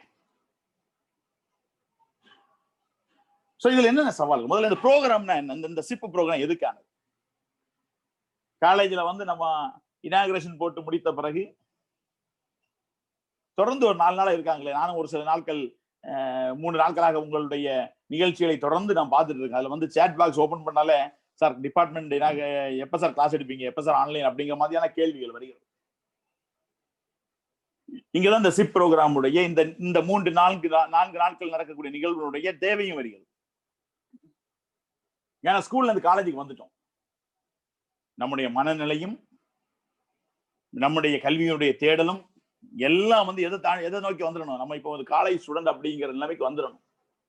துரதிருஷ்டவசம் அது வந்து வர்றதுக்கு டைம் ஆகும். நம்ம அட்மிஷன் வாங்கிடலாம், +2 வந்து என்ன செய்யலாம், மார்க்கை வாங்கிடலாம், காலேஜில் வந்து சேர்ந்துடலாம், அட்மிஷன் வாங்கிடலாம். பட் மனதளவிலே நம்முடைய பக்குவதையின் அடிப்படையில நம்ம எல்லாம் என்ன செய்யணும், ஒரு காலேஜ் ஸ்டூடெண்டாக மாறணும். இந்த டிரான்சிஷன்ல ஒரு சவால் இருக்கு. இந்த டிரான்சிஷன்ல இங்க ஒரு சிக்கல் இருக்கு. என்ன சிக்கல்? நம்ம ஸ்கூல்ல இருக்கும்போது ஸ்கூல்ல வந்து எப்படிப்பட்டதா இருந்துச்சு, பல்வேறு நபர்களுக்கு ஸ்கூல் வந்து விதவிதமா இருந்திருக்கும். எல்கேஜில இருந்து +2 வரைக்கும் நம்ம ஸ்கூல் அப்படிங்கிற ஒரு கட்டமைப்புகளை இருக்கும். யூனிஃபார்ம் அப்படிங்கிறது ஒன்று போட்டிருக்கோம். நம்முடைய ரெஸ்ட்ரிக்ஷன்ஸ் ஜாஸ்தியா இருந்து நம்ம பெற்றோர்கள் நம்ம மேல வச்சிருக்கக்கூடிய அந்த பார்வை வந்து அதிகமா இருந்துச்சு. இந்த லாக்டவுன் பீரியட்ல நம்ம எப்படி முடக்கி போட்டிருப்பாங்க, அது மாதிரி ஒரு வாழ்க்கையில ஒரு முடக்கி போட்ட மாதிரியான ஒரு சூழல்ல நம்ம வந்து ஸ்கூல்ல இருந்திருக்கோம். இன்னைக்கு பல ஸ்கூல்ல இதை மாத்திட்டாங்கிறது வேற விஷயம். பல ஸ்கூல்லயே நம்ம என்ஜாய் பண்ண ஆரம்பிச்சிட்டோங்கிறதெல்லாம் நம்ம வந்து வேற விஷயம். எங்களோட பொதுவாக பள்ளிக்கூடத்தில் நம்ம வந்து ஒரு ரெஸ்ட்ரிக்டட் என்விரான்மெண்ட்ல இருப்போம். நமக்குன்னு சொல்லி ஒரு ரெஸ்ட்ரிக்ஷன் இருக்கும், நம்ம மேல பார்வைகள் ஜாஸ்தியா இருக்கும், நம்மளை வந்து கண்காணிக்கக்கூடிய ஆட்கள் அதிகமாக இருக்கும். ஆசிரியர்களாக இருந்தாலும் சரி, ஹெட் மாஸ்டரா இருந்தாலும் சரி, வீட்டுல அப்பா அம்மா இருந்தாலும் சரி, அதனுடைய பார்வை அதிகமாக இருக்கும். 11ஆம் வகுப்பு 12ஆம் வகுப்பு அந்த டீனேஜுடைய இதெல்லாம் வளர்ந்து வரும்போது கூட நம்ம யோசிப்போம், 2 வருஷம் கஷ்டப்படுறோம், காலேஜ் போய் எல்லாம் பாத்துக்கலாம்பா. நமக்கு காலேஜ் லைஃபை பற்றி அப்படி ஒரு கட்டமைப்பு உருவாக்கப்பட்டிருக்கு. சினிமாலையும் சரி, ஃபேஸ்புக்கில், வாட்ஸ்அப்பில், சோஷியல் மீடியாக்கள் எல்லாத்துலேயும் சரி, காலேஜ் லைஃப்னாலே ஒரு டிஃப்ரெண்ட் லைஃபு. காலேஜ் லைஃப்ங்கிறதே நம்ம என்ஜாய்மெண்ட்டுடைய லைஃபு. காலேஜ் லைஃபில் நம்ம வந்து அவ்வளவு சுதந்திரமாக இருக்க போகிறோம் இப்படிங்கிற மாதிரியான ஒரு மன தோற்றம் நம்ம இதில் கட்டமைக்கப்பட்டிருக்கு இல்லையா? அது ரொம்ப முக்கியமான ஒரு வயசுல நம்ம காலேஜ் லைஃப்ல வரோம். வாழ்க்கையினுடைய முதல் பருவம், வாழ்க்கையினுடைய வயசை வந்து 60 அப்படிங்கிற சராசரியா நம்ம கட்டமைச்சோம்னா அதை 3 பிரிச்சுக்கலாம். முதல்ல வந்து அடித்தளம் 20 வருஷம், 17வது வயசுல நீங்க, அதாவது 18 வயசு வந்துன்னா மேஜர் ஆயிட்டீங்க அப்படிங்கிற ஒரு அடிப்படையில 17வது வயசுல சரி சமமா காலேஜுக்குள்ள கால் எடுத்துக்கக்கூடிய ஒரு காலகட்டத்துல நீ காலேஜுக்குள்ள வரீங்க. இப்ப இங்க வந்து பார்த்தா காலேஜ் லைஃப் நீங்க நினைச்ச மாதிரிலாம் இருக்காது. இப்பவே நினைச்சிருப்பீங்க நீங்க காலேஜ் ரொம்ப சந்தோஷமா மகிழ்ச்சியா ரொம்ப சுத்துற மாதிரி இருக்கும் நம்ம நினைச்சு வந்தா, முதல் நாளே வந்து என்ன செய்தாங்க, காலேஜ் லைஃப்ல சிஓஇ சார் பேசும்போது 75% அட்டெண்டன்ஸ் இல்லைன்னா எக்ஸாம் எழுத முடியாது. எக்ஸாம் எழுதணும்னா என்ன செய்யணும், 75% அட்டெண்டன்ஸ் வரணும். 75% அட்டெண்டன்ஸ்ங்கிறது சாதாரண விஷயம் இல்லை. ஒரு நாளைக்கு 5 பீரியட் அப்படின்னா ஒரு ஹவர் வந்து 20%. ஒரு நாளைக்கு 5 ஹவர்னா ஒரு ஹவர் எவ்வளவு, 20%. அப்படித்தானே கணக்கு. 100% ஒரு நாளைக்கு 5 ஹவர்னா ஒரு ஹவர் 20%. அந்த 20% எடுத்துட்டோம்னாலே நம்ம ஒரு சிக்கல் வந்துருது. 80%. இதுல வந்து ஒரு ஹவர் டெய்லி கட்டடிச்சாலே நம்ம வந்து நெருக்கடிக்குள்ளாகும். 75% வரமாட்டோம், அட்டெண்டன்ஸ் இருக்காதா, எக்ஸாம் எழுத முடியாதா அப்படிங்கிற ஒரு விஷயம் நீங்க கவனிச்சீங்களான்னு தெரியாது. அங்கே ஒரு சுதந்திரம் படைக்கப்பட்ட போல இருக்கு. அப்புறம் இன்டர்னல் எக்ஸாம்னு ஒன்று சொல்றாங்க. எக்ஸ்டர்னல் எக்ஸாம் இருக்கு, இன்டர்னல் எக்ஸாம் இருக்கு. அப்பதான் நம்ம சினிமால தான் வாத்தியாரெல்லாம் கலாய்ப்போமே, கிளாஸ்ல உட்காந்துட்டு கலாய்ச்சி சொல்லுவோமே, ஜாலியா இருப்போமே கிளாஸ் ரூம்ல. இங்க 25% மார்க் எங்க இருக்கு, இன்டர்னல் மார்க் இருக்கு. இந்த இன்டர்னல் மார்க்னா யாரு, ஒவ்வொரு சப்ஜெக்ட்டுக்கும் வாத்தியார் யாரும் அவர் தான் போடணும். 100 மார்க்ல 25 மார்க் அவர் தான் போடணும். அப்ப 75 மார்க் யார் போடுவான், அதுவும் அவர் தான் போடுவார் அட்டானமஸ் காலேஜ்ல maximum. Of course external exam value பண்ணுவாரு, இவரும் ஒருத்தர். ஸோ ஓரளவுக்கு மார்க் சிஸ்டம் யார் கையில வந்துருச்சு, இப்போ டீச்சர்ஸ் கையில வரும்போது நம்ம அந்த அளவுக்கு கலாய்க்க ஜாலியா இருக்க முடியுமா அப்படிங்கிற ஒரு விஷயம். ஸோ இப்படி சின்ன சின்ன விஷயமா நம்ம என்ன கனவு கண்டு விட்டு வந்தோமோ அந்த கனவுகள் எல்லாமே யதார்த்தத்துல இங்க இருக்கான்னு பார்த்தா இல்ல அப்படிங்கிற மாதிரி ஒரு சூழ்நிலை வரும்போது அதுலயே ஒரு விரக்தியா நமக்கு மாறுறதுக்கு வாய்ப்புகள் இருக்கு. காலேஜ் சிஸ்டம்ங்கிறது ஒரு ஹையர் எஜுகேஷன் சிஸ்டம் தான், உங்களுடைய படிப்புடைய தொடர்ச்சி தான். இங்க உண்மையிலேயே உங்களுக்கு வந்து சுதந்திரம் இருக்கு, அதுல எல்லாம் மாற்றலாம் இல்லை. நான் சொல்ற உடனே சுதந்திரம் இல்லை, திரும்ப ஸ்ட்ரிக்ட் அப்படியெல்லாம் இல்லை. நீங்கள் எதிர்பார்த்த அளவுக்கு இங்க என்ன செய்யாது, நீங்க கனவு கண்ட அளவுக்கு சினிமாவும் ஊடகமும் உங்களுக்கு எப்படி தலையில போட்டினாங்களோ அந்த அளவுக்கு இங்க என்ன இருக்காது, சுதந்திரம் இருக்காது. அப்படிங்கிற போது அது ஒரு சவாலா தான் நமக்கு என்ன செய்யும் இருக்கும். அதுவும் இன்னைக்கு இருக்கக்கூடிய கல்லூரி மாணவர்களுடைய நிலைமை முழுமையா சினிமாட்டிக் இன்ஃபுளுன்ஸா இருக்கும். சினிமாவை சார்ந்து சினிமாவில் கல்லூரியை பற்றி சொல்வதற்கான அந்த இன்ஃபுளுன்ஸோட தான் நீங்க வருவீங்க. 2வது விஷயம், ஹீரோயிசம் காட்டுறது பாப்பீங்க. என்ன பிரச்சனைனா இங்க கோ எஜுகேஷன் கிடையாது, நம்ம காலேஜ் கோ எஜுகேஷன் இல்லை. ஹீரோயிசம் கொஞ்சம் அதிகமா காட்ட வேணாம். ஆனாலும் கூட சிலருக்கு அது வந்து தான் ஆடாவிட்டாலும் தன் தசை ஆடுன்னு சொல்ற மாதிரி வந்து ஹீரோயிசம் காட்டுற வழக்கம் இருக்கும். அது வந்து சாதாரணமா இந்த வயசுல இந்த ரத்தம் கொதிக்கக்கூடிய இந்த யங் ஏஜ்ல அடலசன் ஏஜ்ல இருக்கிறது இயல்புதான். நம்ம கூட பார்த்தோம் இல்லையா, ஒரு 3 நாளா ஆன்லைன் கிளாஸ் தான் இருக்கு. ஆன்லைன் கிளாஸே நம்ம இப்பதான் முதல்ல வந்திருக்கோம். பேசும்போது இந்த சேட் பாக்ஸ் ஓபன் பண்றதுக்கே நம்ம ஆட்கள் யோசிக்கிறாங்க. ஏன் யோசிக்கிறாங்கன்னா, ஒரு ஹீரோயிசத்தை காட்டுறதுக்கான இடமா அந்த சேட் பாக்ஸே பயன்படுத்தும். நம்ம என்ன கேள்வி கேட்கிறோன்னே தெரியாத அளவுக்கு என்ன செய்யறான், தன்னுடைய ஹீரோயிசத்தை பயன்படுத்துறான். கல்லூரியிலையும் வருவான். கல்லூரியில் ஆரம்பிக்க இருக்கும்போது நமக்கு வழக்கம் தான். ஒரு மாசம் இந்த ஹீரோயிஸ் எல்லாம் கொஞ்சம் பேர் இருப்பாங்க, அப்புறம் அது பழகிடும். வாத்தியார் தான் ஹீரோ அளவுக்கு போகக்கூடிய சூழ்நிலை எல்லாம் வரும். ஸோ இந்த ஹீரோயிசமும் அதுல வந்து என்ன செய்யும், ஒரு இன்ஃபுளுன்ஸ். அதை விட முக்கியம் என்னன்னா, பேரண்ட்ஸுடைய மென்டாரிங் வந்து கம்மியாயிரும். ஸ்கூல் லெவல்ல வரைக்கும் ரொம்ப வந்து என்ன செய்யும், அதிகமாக இருக்கக்கூடிய அந்த மென்டாரிங். கல்லூரி லெவல்ல வந்து இவங்களுடைய மென்டாரிங் கம்மியாகும். இந்த மென்டாரிங் கம்மியாகுது எதனால அப்படிங்கிறது நம்ம பின்னாடி பார்ப்போம். ஓகேவா? அப்ப அந்த மென்டாரிங் வந்து கம்மியாகுது. உங்களை கண்காணிக்கக்கூடிய முறை, நீங்க என்ன படிக்கிறீங்க, என்ன பண்றீங்க அப்படிங்கிறதெல்லாம் கண்காணிக்கக்கூடிய ஒரு முறை வந்து இங்க கம்மியாகுது. அது இன்னும் இருக்கக்கூடிய மாணவர்களுடைய நிலைமையும் வித்தியாசம். அவங்க அதிகமா வந்து இன்னைக்கு வந்து அவங்க எப்படிப்பட்ட ஆளா இருக்காங்கன்னா, வாழ்க்கையில எது இருந்தாலும் இல்லை, வீடியோ கேம்ஸ் வேணும், சோசியல் மீடியாவோட தொடர்போடு இருக்கணும் அப்படிங்கிற அந்த மேனியாவை சார்ந்து இன்னைக்கு ஸ்டூடெண்ட்ஸ் இருக்கான். 24x7 வந்து விர்ச்சுவல் ஃப்ரெண்ட்ஸ். முன்னாடி எல்லாம் வெளியில ஃப்ரெண்ட்ஸை மீட் பண்ணுவோம், வீட்டுக்குள்ள வந்தாச்சுன்னா வீட்டுல இருக்கக்கூடிய உறவுகளோடு சந்திப்போம், பேசுவோம், பெற்றோர்களோடு பேசுவோம், டிவி பார்ப்போம், இந்த மாதிரி இருந்தது. இன்னைக்கு வந்து கம்யூனிகேஷன் எப்படி இருக்குன்னா, நைட்டு 2 மணி 3 மணி ஆனாலுமே கம்யூனிகேஷன் பண்ற அளவுக்கான வாய்ப்புகளை, நண்பர்களோடு பேசுவதற்கான வாய்ப்புகள் உங்களுக்கு இருக்கு. அது மாதிரி கற்றுக்கொள்வது அப்படிங்கிற ஒரு கான்செப்ட் கூட இன்னைக்கு இருக்கக்கூடிய ஆட்கள், யங்ஸ்டர்ஸ் எப்படி இருக்காங்கன்னா, டீச்சர்ஸ்ல இருந்தோ அது அறிவு சார்ந்த அதிகமான ஆட்கள்கிட்ட இருந்து கற்றுக்கொள்வதை விட சக நண்பர்களோட கற்றுக்கொள்வது அதிகமா விரும்புறான். முன்னாடி அப்படி இல்லை, டீச்சர்ஸ் இருந்து கேட்பாங்க, டீச்சர்ஸ் போய் கேள்வி கேட்பாங்க, டவுட் கேட்பாங்க. இன்னைக்கு வந்து அது மாறுது, சக நண்பர்களோடு கேட்கறாங்க. அதுல வந்து பிரச்சனை என்னன்னா, இவனை விட லெஸ் இன்ஃபார்ம்டா இருக்கக்கூடிய ஆட்கள்கிட்ட என்ன செய்யறான், விஷயங்களை கேட்கறான். அது மாதிரி கல்லூரிங்கிறது ஜஸ்ட் ஒரு it's a place for meeting friends அப்படிங்கிற மாதிரி ஆயிடுச்சு.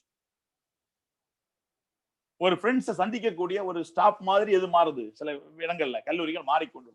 இப்படிப்பட்ட மனநிலையோடு இருக்கக்கூடிய மாணவர்களை தான் இன்னைக்கு வந்து நம்ம ஸ்டூடெண்ட்ஸாவா, காலேஜ் ஸ்டூடெண்ட்ஸாவா நம்ம வந்து சந்திச்சுட்டு இருக்கோம். அப்படிங்கிறது தான் ரொம்ப வந்து இதான விஷயம்.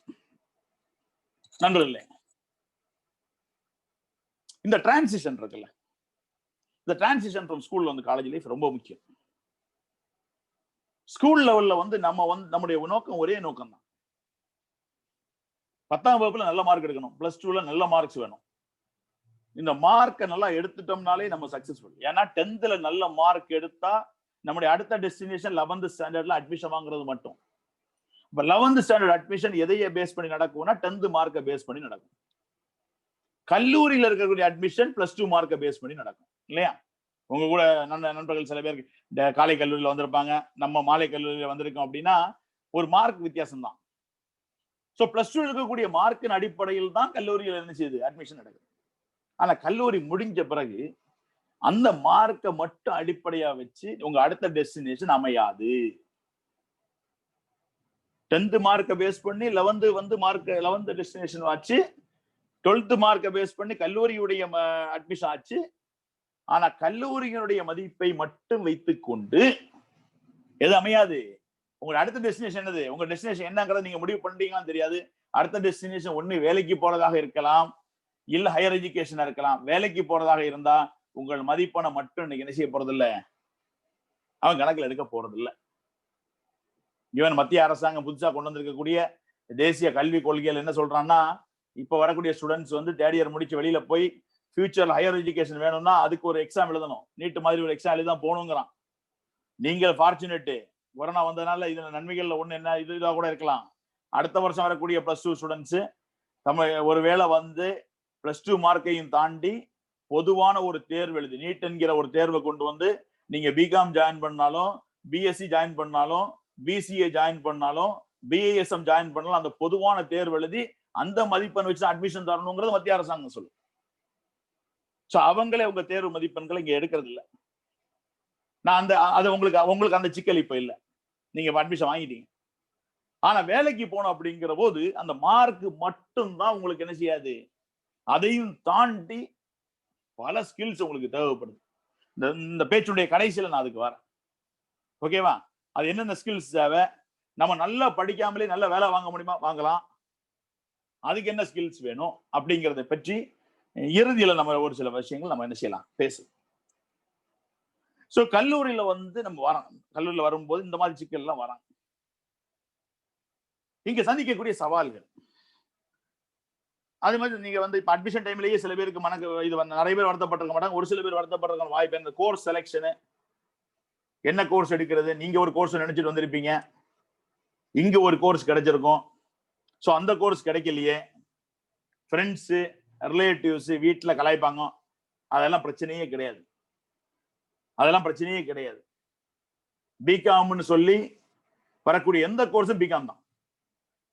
பிகாம் ஜெனரல் கிடைக்கல, பிகாம் சிஎஸ் கிடைக்கல, பிகாம் ஐஎஸ்எம் கிடைக்கல, பிகாம் பேங்க் மேனேஜ்மெண்ட் கிடைக்கல, எனக்கு பிகாம் அக்கௌண்டிங் ஃபினான்ஸ் கிடைக்கல, இப்படின்னு சொல்றது அண்டர் கிராஜுவேஷன்ல எல்லாமே என்னதுதான், பிகாம் தான். Everything has its own value when you go for a job, career ஜாபுக்கு போகும்போது ஒரே மாதிரியான வேலை. ஆனா அதோடு நீங்கள் என்னென்ன திறமைகளை வளர்த்துக்கிறீங்க அப்படிங்கிறத வச்சுதான் வெற்றியாளரா தோல்வியாளர் தான்.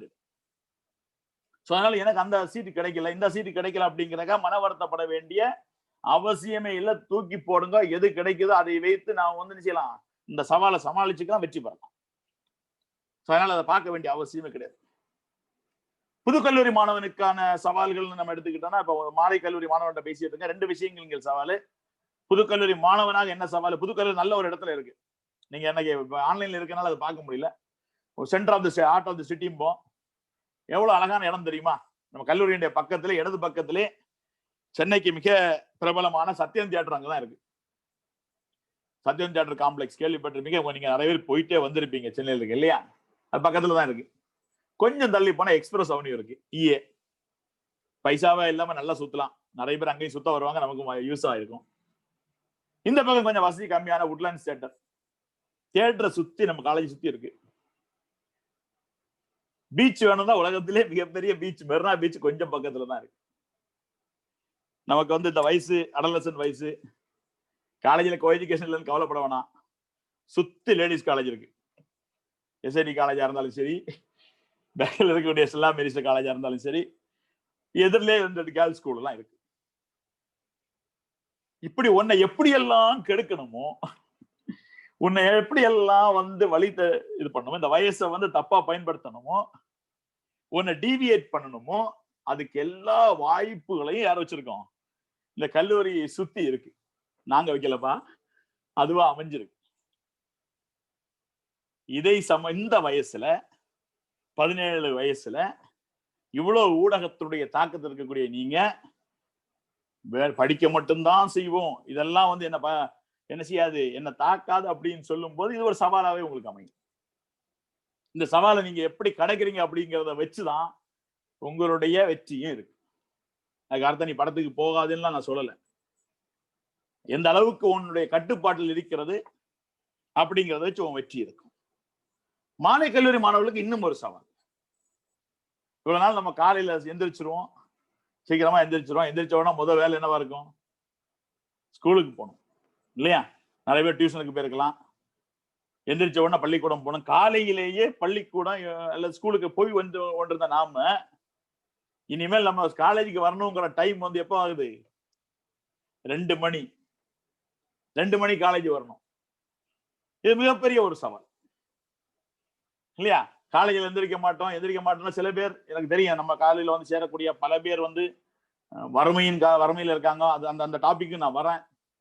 பொருளாதாரத்துல பின்தங்கி இருக்காங்க.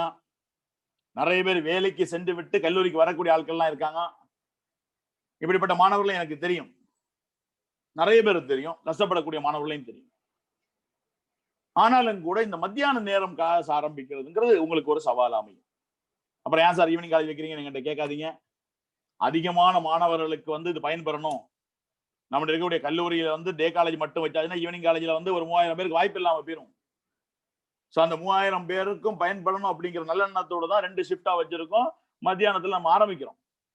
ஆனால் அந்த நேரம் வந்து உங்களுடைய வாழ்க்கை இயல்புல இவ்வளவு நாள் என்ன செய்யல, நீங்க இந்த மத்தியானத்துக்கு போற கிளாஸ் ஸ்டார்ட் பண்ணல. ஸோ நீங்க 2 மணிக்கு வகுப்புக்கு வர மாதிரி இருக்கும். நல்லா சாப்பிட்டுட்டு தான் வர மாதிரி இருக்கும். மத்தியான நேரம் நல்லா சாப்பிட்டுட்டு வந்து வகுப்புல உட்காந்து ஃபேனுக்குள்ள உட்காந்துட்டு நம்மள மாதிரி ஆசிரியர்கள் பேசும்போது ஆட்டோமேட்டிக்கா தூக்கம் வரதான் செய்யும் இல்லையா? நல்லா பாட்டு பாடுற மாதிரி இருக்கும். அதையும் தாண்டி கவனம் செலுத்துவது என்பது கஷ்டமான வேலை. இது ஒரு சவால். அதை தாண்டி என்ன செய்யணும்? சாதிக்கணும், கவனிக்கணும். அதிலும் குறிப்பா அந்த தேர்ட் அவர் முடிஞ்ச உடனே ஒரு பிரேக் விடுவாங்க. ஏன்னா நம்ம மாணவர்கள் நல்ல மாணவர்கள், இறை பக்தி உள்ளவர்கள், அழகா செட் பண்ணியிருக்கான் பாருங்க. காலேஜ் வந்து ஆரம்பிக்கும் போது ஓவர் தொழுதுட்டு ஆரம்பிக்கலாம். சுகர் நமாஸ் முடிச்சுட்டு கிளாஸுக்குள்ள போயிட்டு பிரேக் விடுவாங்க. அந்த பிரேக் எதுக்குன்னா அசர் நமாஸ் ஜமாத்தோட நம்ம பள்ளிவாசல் நடக்கும். அசர் நமாஸ் பிரேக் விட்ட பிறகு திரும்ப 2 ஹவர் நடக்கும். அதற்கு பிறகு மகரிப் நமாஸ் முடிச்சு நம்ம வீட்டுக்கு வரலாம் அப்படிங்கிற அளவுக்கு செட் பண்ணப்பட்டாலும் நமக்குள்ளதான் ஒரு சைத்தான் இருக்கும். சைத்தான் என்ன செய்யும்னா, கஷ்டப்பட்டு 2 மணிக்கு வகுப்புக்குள் போனா 4:30 மணி அசர் நமாஸ் இருக்குல்ல, இந்த அசர் நமாஸ் தொழுதுட்டு அந்த பிரேக் வெளியில வந்த உடனே நம்ம கூடயே நண்பர்களா இருக்கான்ல, வா வெளியில போன்னு கூப்பிடுவோம். ஆரம்பத்துல தடுத்தால் நம்ம என்ன செய்வோம், கொஞ்சம் மெதுவாக அப்படி போக ஆரம்பிக்கும் போது அடுத்த 2 ஹவர் நமக்கு பிரச்சனையா மாற வாய்ப்பு இருக்கு. 2 ஹவர் அட்டன் பண்ணாமலே போயிருவோம். ஆரம்பத்துல 2 ஹவர் தானேப்பா, 1 ஹவர் தானேப்பா, அட்ஜஸ்ட் பண்ணிக்கலாம்ன்ற எண்ணத்தோட தான் போவோம். அது கடைசியில வந்து அட்டெண்டன்ஸ் என்ன செய்யும், டெய்லி 2 ஹவர் போயிடுச்சுன்னா 40% போயிடும். 60 ஹவர்ஸ் தான் 60% இருக்கும் அட்டெண்டன்ஸ்.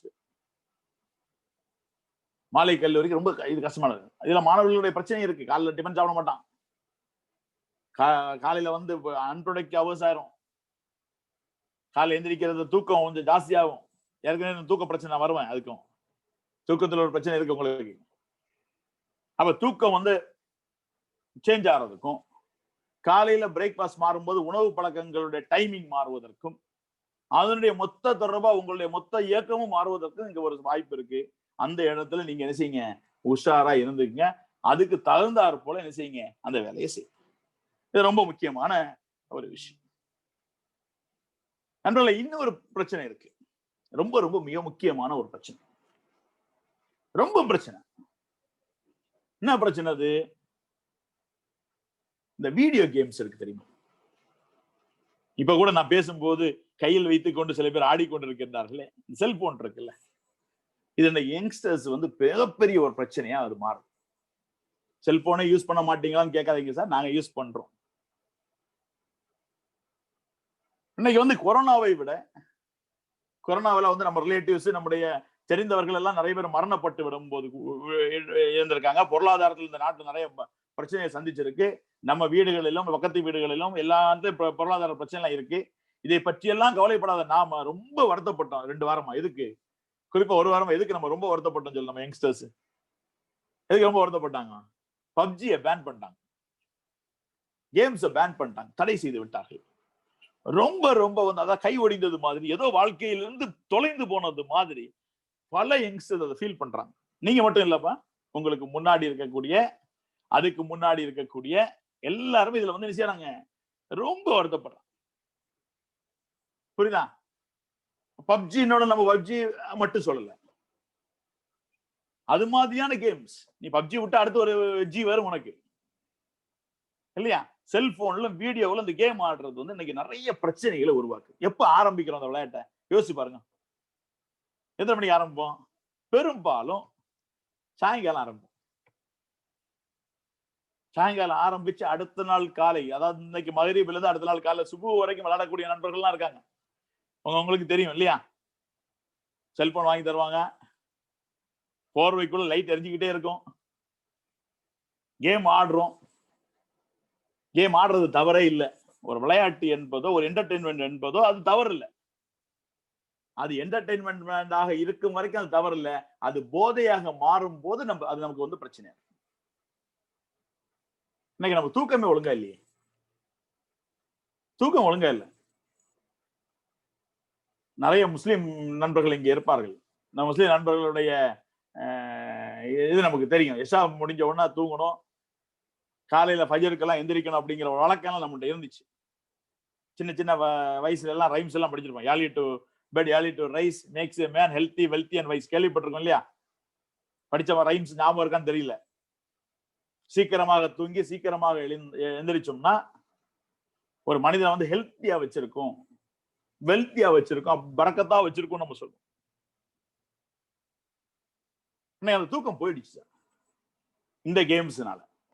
இந்த கேம்ஸ்னால அப்படிங்கிறத விட இந்த கேம்ஸுக்கு நாம் அடிமையான காரணத்தினால, அடிமைங்க போதைக்கு உட்படுத்தப்பட்டதுனால. போதைங்கிறது தண்ணி அடிக்கிறது ட்ரக்ஸ் மட்டுமல்ல, எது நம்ம கண்ட்ரோலுக்கு உள்ள இல்லையோ,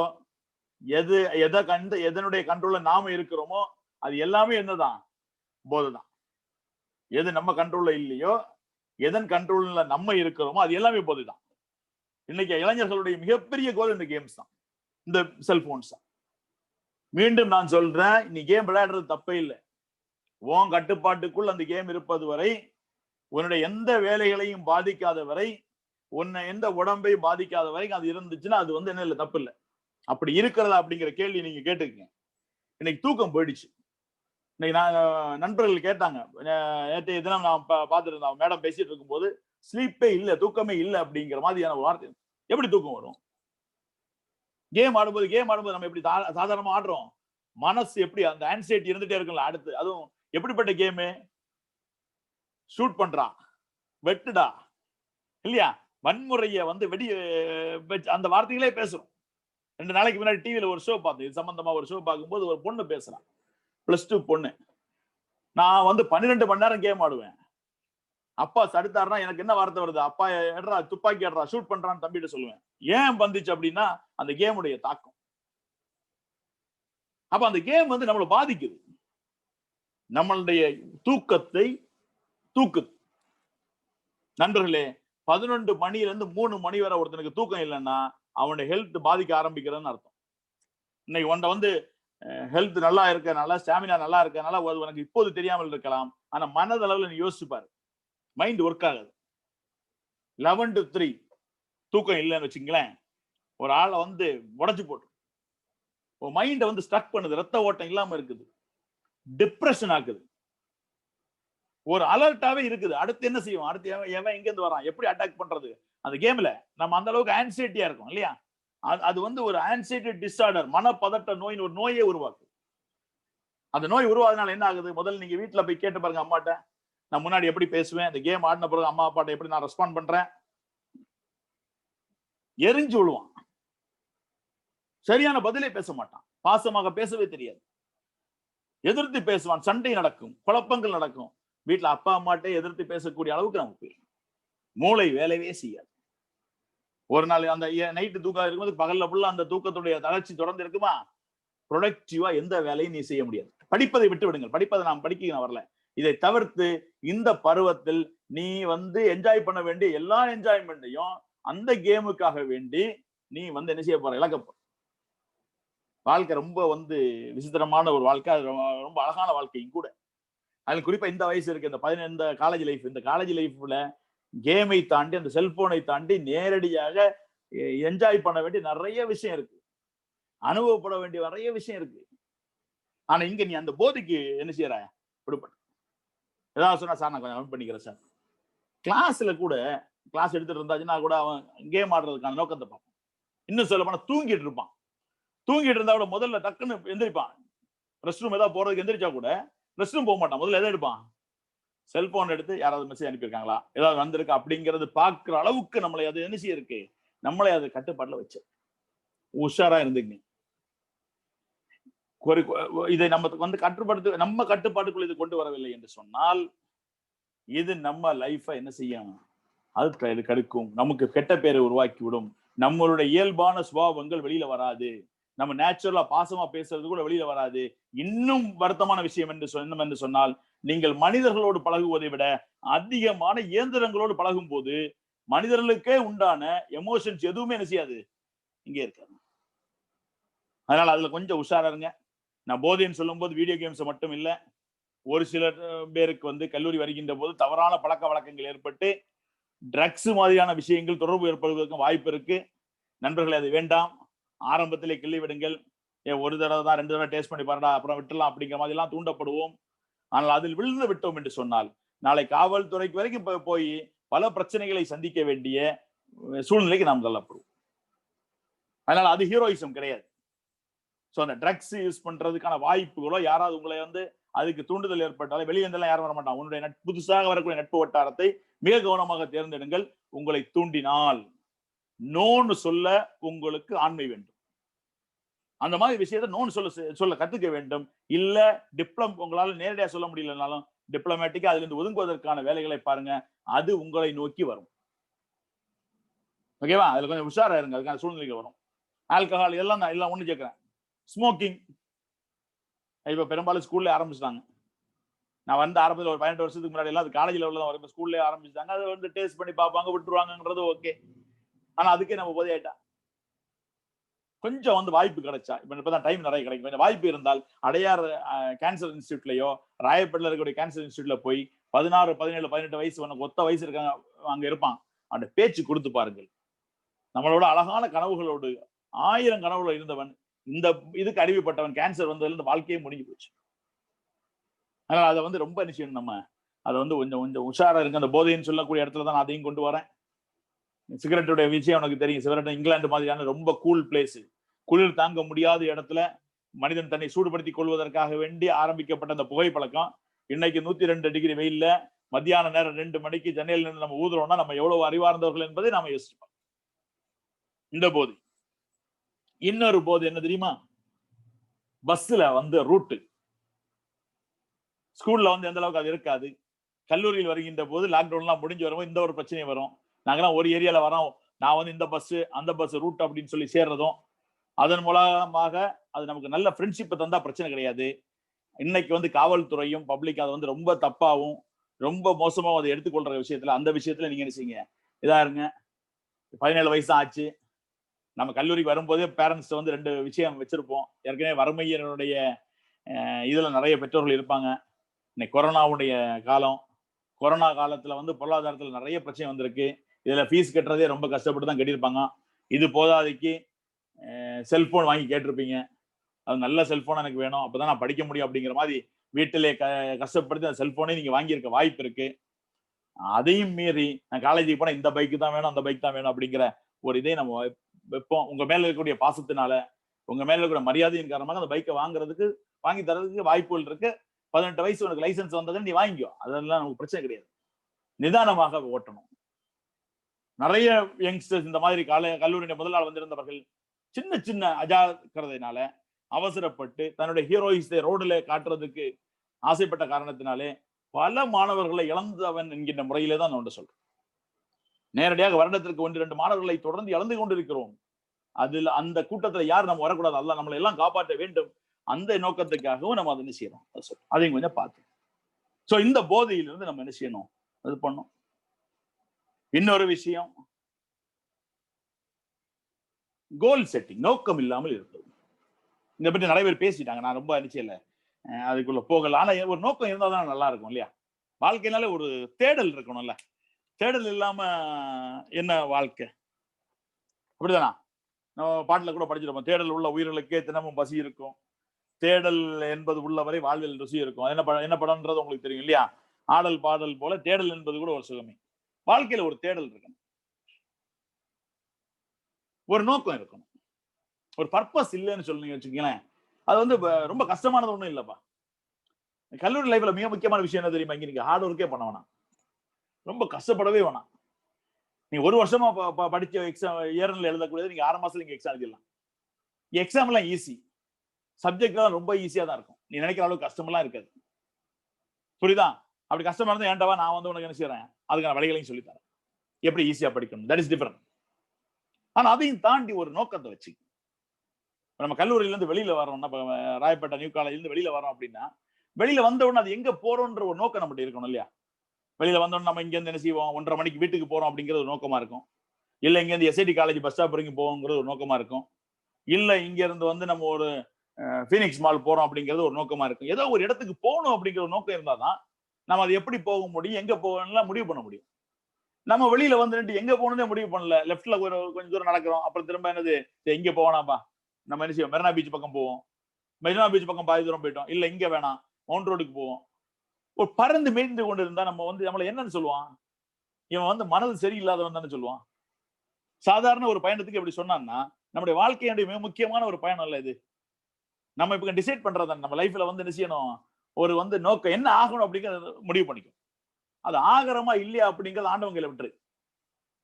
ஆகரமா இல்லைங்கிறது நம்ம அப்புறம் ஆண்டவன் கையில விட்டுருவோம். ஆனா ஆகணும் இல்லையா, ஆகணும்னு ஒரு ஆசை இருக்கணும்ல, அதை நோக்கி ஒரு தேடல் இருக்கணும்ல.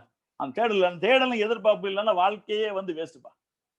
ஏதாவது ஒரு தேடல் இருக்கணும், ஏதாவது ஒரு எதிர்பார்ப்பு இருக்கணும். அந்த நோக்கத்தை இப்ப பிக்ஸ் பண்ணுங்க. நீ எது பிக்ஸ் பண்ணாலும் நீ அது ஆகலாம். அதுக்கான முயற்சிகளை ஏற்படுத்தினா அதுக்கான வாய்ப்புகளை புதுக்கல்லூரி கண்டிப்பா தரும். நீ எது வேணாலும் என்ன செய்யலாம். அதுக்கான நீ வந்து சார் நான் இந்த மாதிரி முடிவு பண்ணிருக்கேன் சார், இப்படி ஆகணும் சார், எனக்கு என்ன சார் தேவை அப்படின்னா அதுக்கு அது ஆகுவதற்கான எல்லா வாய்ப்புகளையும் எல்லா சர்க்கம்ஸும் நம்ம ஏற்படுத்தி தரலாம். ஆனா கோலை பிக்ஸ் பண்றது யாரு? நீயா தான் இருக்கணும். நீயா ஆசைப்பட்டு வந்தா, நீயா ஆசைப்பட்டு முயற்சி பண்ணா மட்டும்தான் அது என்ன செய்யும், அதுக்காக நடக்கும். நீ எந்த துறையாக இருந்தாலும் 2 விஷயத்த நீங்க வந்து நல்லா என்ன செய்யுங்க. நீங்க பிகாமா இருக்கலாம், பிகாம்ல எந்த டிகிரியா இருக்கலாம், பிசிஏவா இருக்கலாம், வேற எந்த டிகிரியா இருந்தாலும் சரி, 2 விஷயத்த நீங்க வந்து அதை நோக்கி போங்க. ஒண்ணு வந்து கம்யூனிகேஷன், நல்ல பேசக்கூடிய திறமை. பேசினாதான்டா நீ வாழ்க்கை. முன்னாடி எல்லாம் அப்படி இல்லை, வலது கை கொடுப்பது இடது கைக்கு தெரியலன்னா குவாலிட்டிமா. இன்னைக்கு அப்படி இல்லை, எவ்வளவு தூரம் நீ பேசுறீங்களோ அவ்வளவு தூரம் நம்ம என்ன செய்யலாம், வெற்றி பெறலாம். பேச கற்றுக்கணும். என்ன சார் இங்கிலீஷ்ல தான் பேச, அப்படி இல்லை, நீ தமிழ்ல பேச முதல்ல கத்துக்கிட்டாலும் இங்கிலீஷ்ல பேசலாம். இன்னைக்கு பிரச்சனை என்னன்னா நிறைய பேர் இங்கிலீஷ் தான் பிரச்சனை நினைச்சிருக்காங்க. இங்கிலீஷ் அல்ல பிரச்சனை. ஒரு விஷயத்தை டெலிவர் பண்றதுக்கு, கம்யூனிகேட் பண்றதுக்கு, எப்படி பேசணும் அப்படிங்கிறதுக்கே நமக்கு தெரியல. சாதாரணமாக நண்பர் கூட நல்லா பேசுறோம், அரட்டை அடிக்கிறோம். ஆனால் அதிகாரப்பூர்வம் அபிஷியலா பேசும்போது அது பேசுறதுக்கு பயமாகவும், அது என்ன சொல்ல நினைக்கிறோமோ அதை வெளிப்படுத்துவதற்கான வார்த்தைகள் இடையே நமக்கு அதை மாற்றணும். அது எப்படி மாத்துறது? ஒரே நாள்ல மாற்ற முடியாது. கம்யூனிகேஷன் வந்து பிராக்டிஸ்ல தான் வரும். பழகணும், பேசணும், பழகணும். ஆங்கில படம் பார்க்கணும். கிரிக்கெட் நான்லாம் எப்படி இங்கிலீஷ், நான்லாம் கிராமத்துல இருந்து வந்தாலும் தான் எப்படி இங்கிலீஷ் படிச்சேன்னா, இங்கிலீஷ் நியூஸ் பேப்பர் படிக்கிற பழக்கம் எனக்கு இருந்துச்சு. சின்ன வயசுல இருந்து என் அப்பா வந்து news paper, English news paper வாங்கி படிடான்னு கட்டாயப்படுத்தாரு. புக்கு படிக்க கட்டாயப்படுத்தல, சப்ஜெக்ட் கட்டாயப்படுத்தல. இந்த நியூஸ் பேப்பர் படி. எனக்கு கிரிக்கெட் ரொம்ப பிடிக்கும். நான் கிரிக்கெட் மட்டும் தான் படிப்பேன், வேற எதுவும் படிக்க மாட்டேன். அதையாவது படி.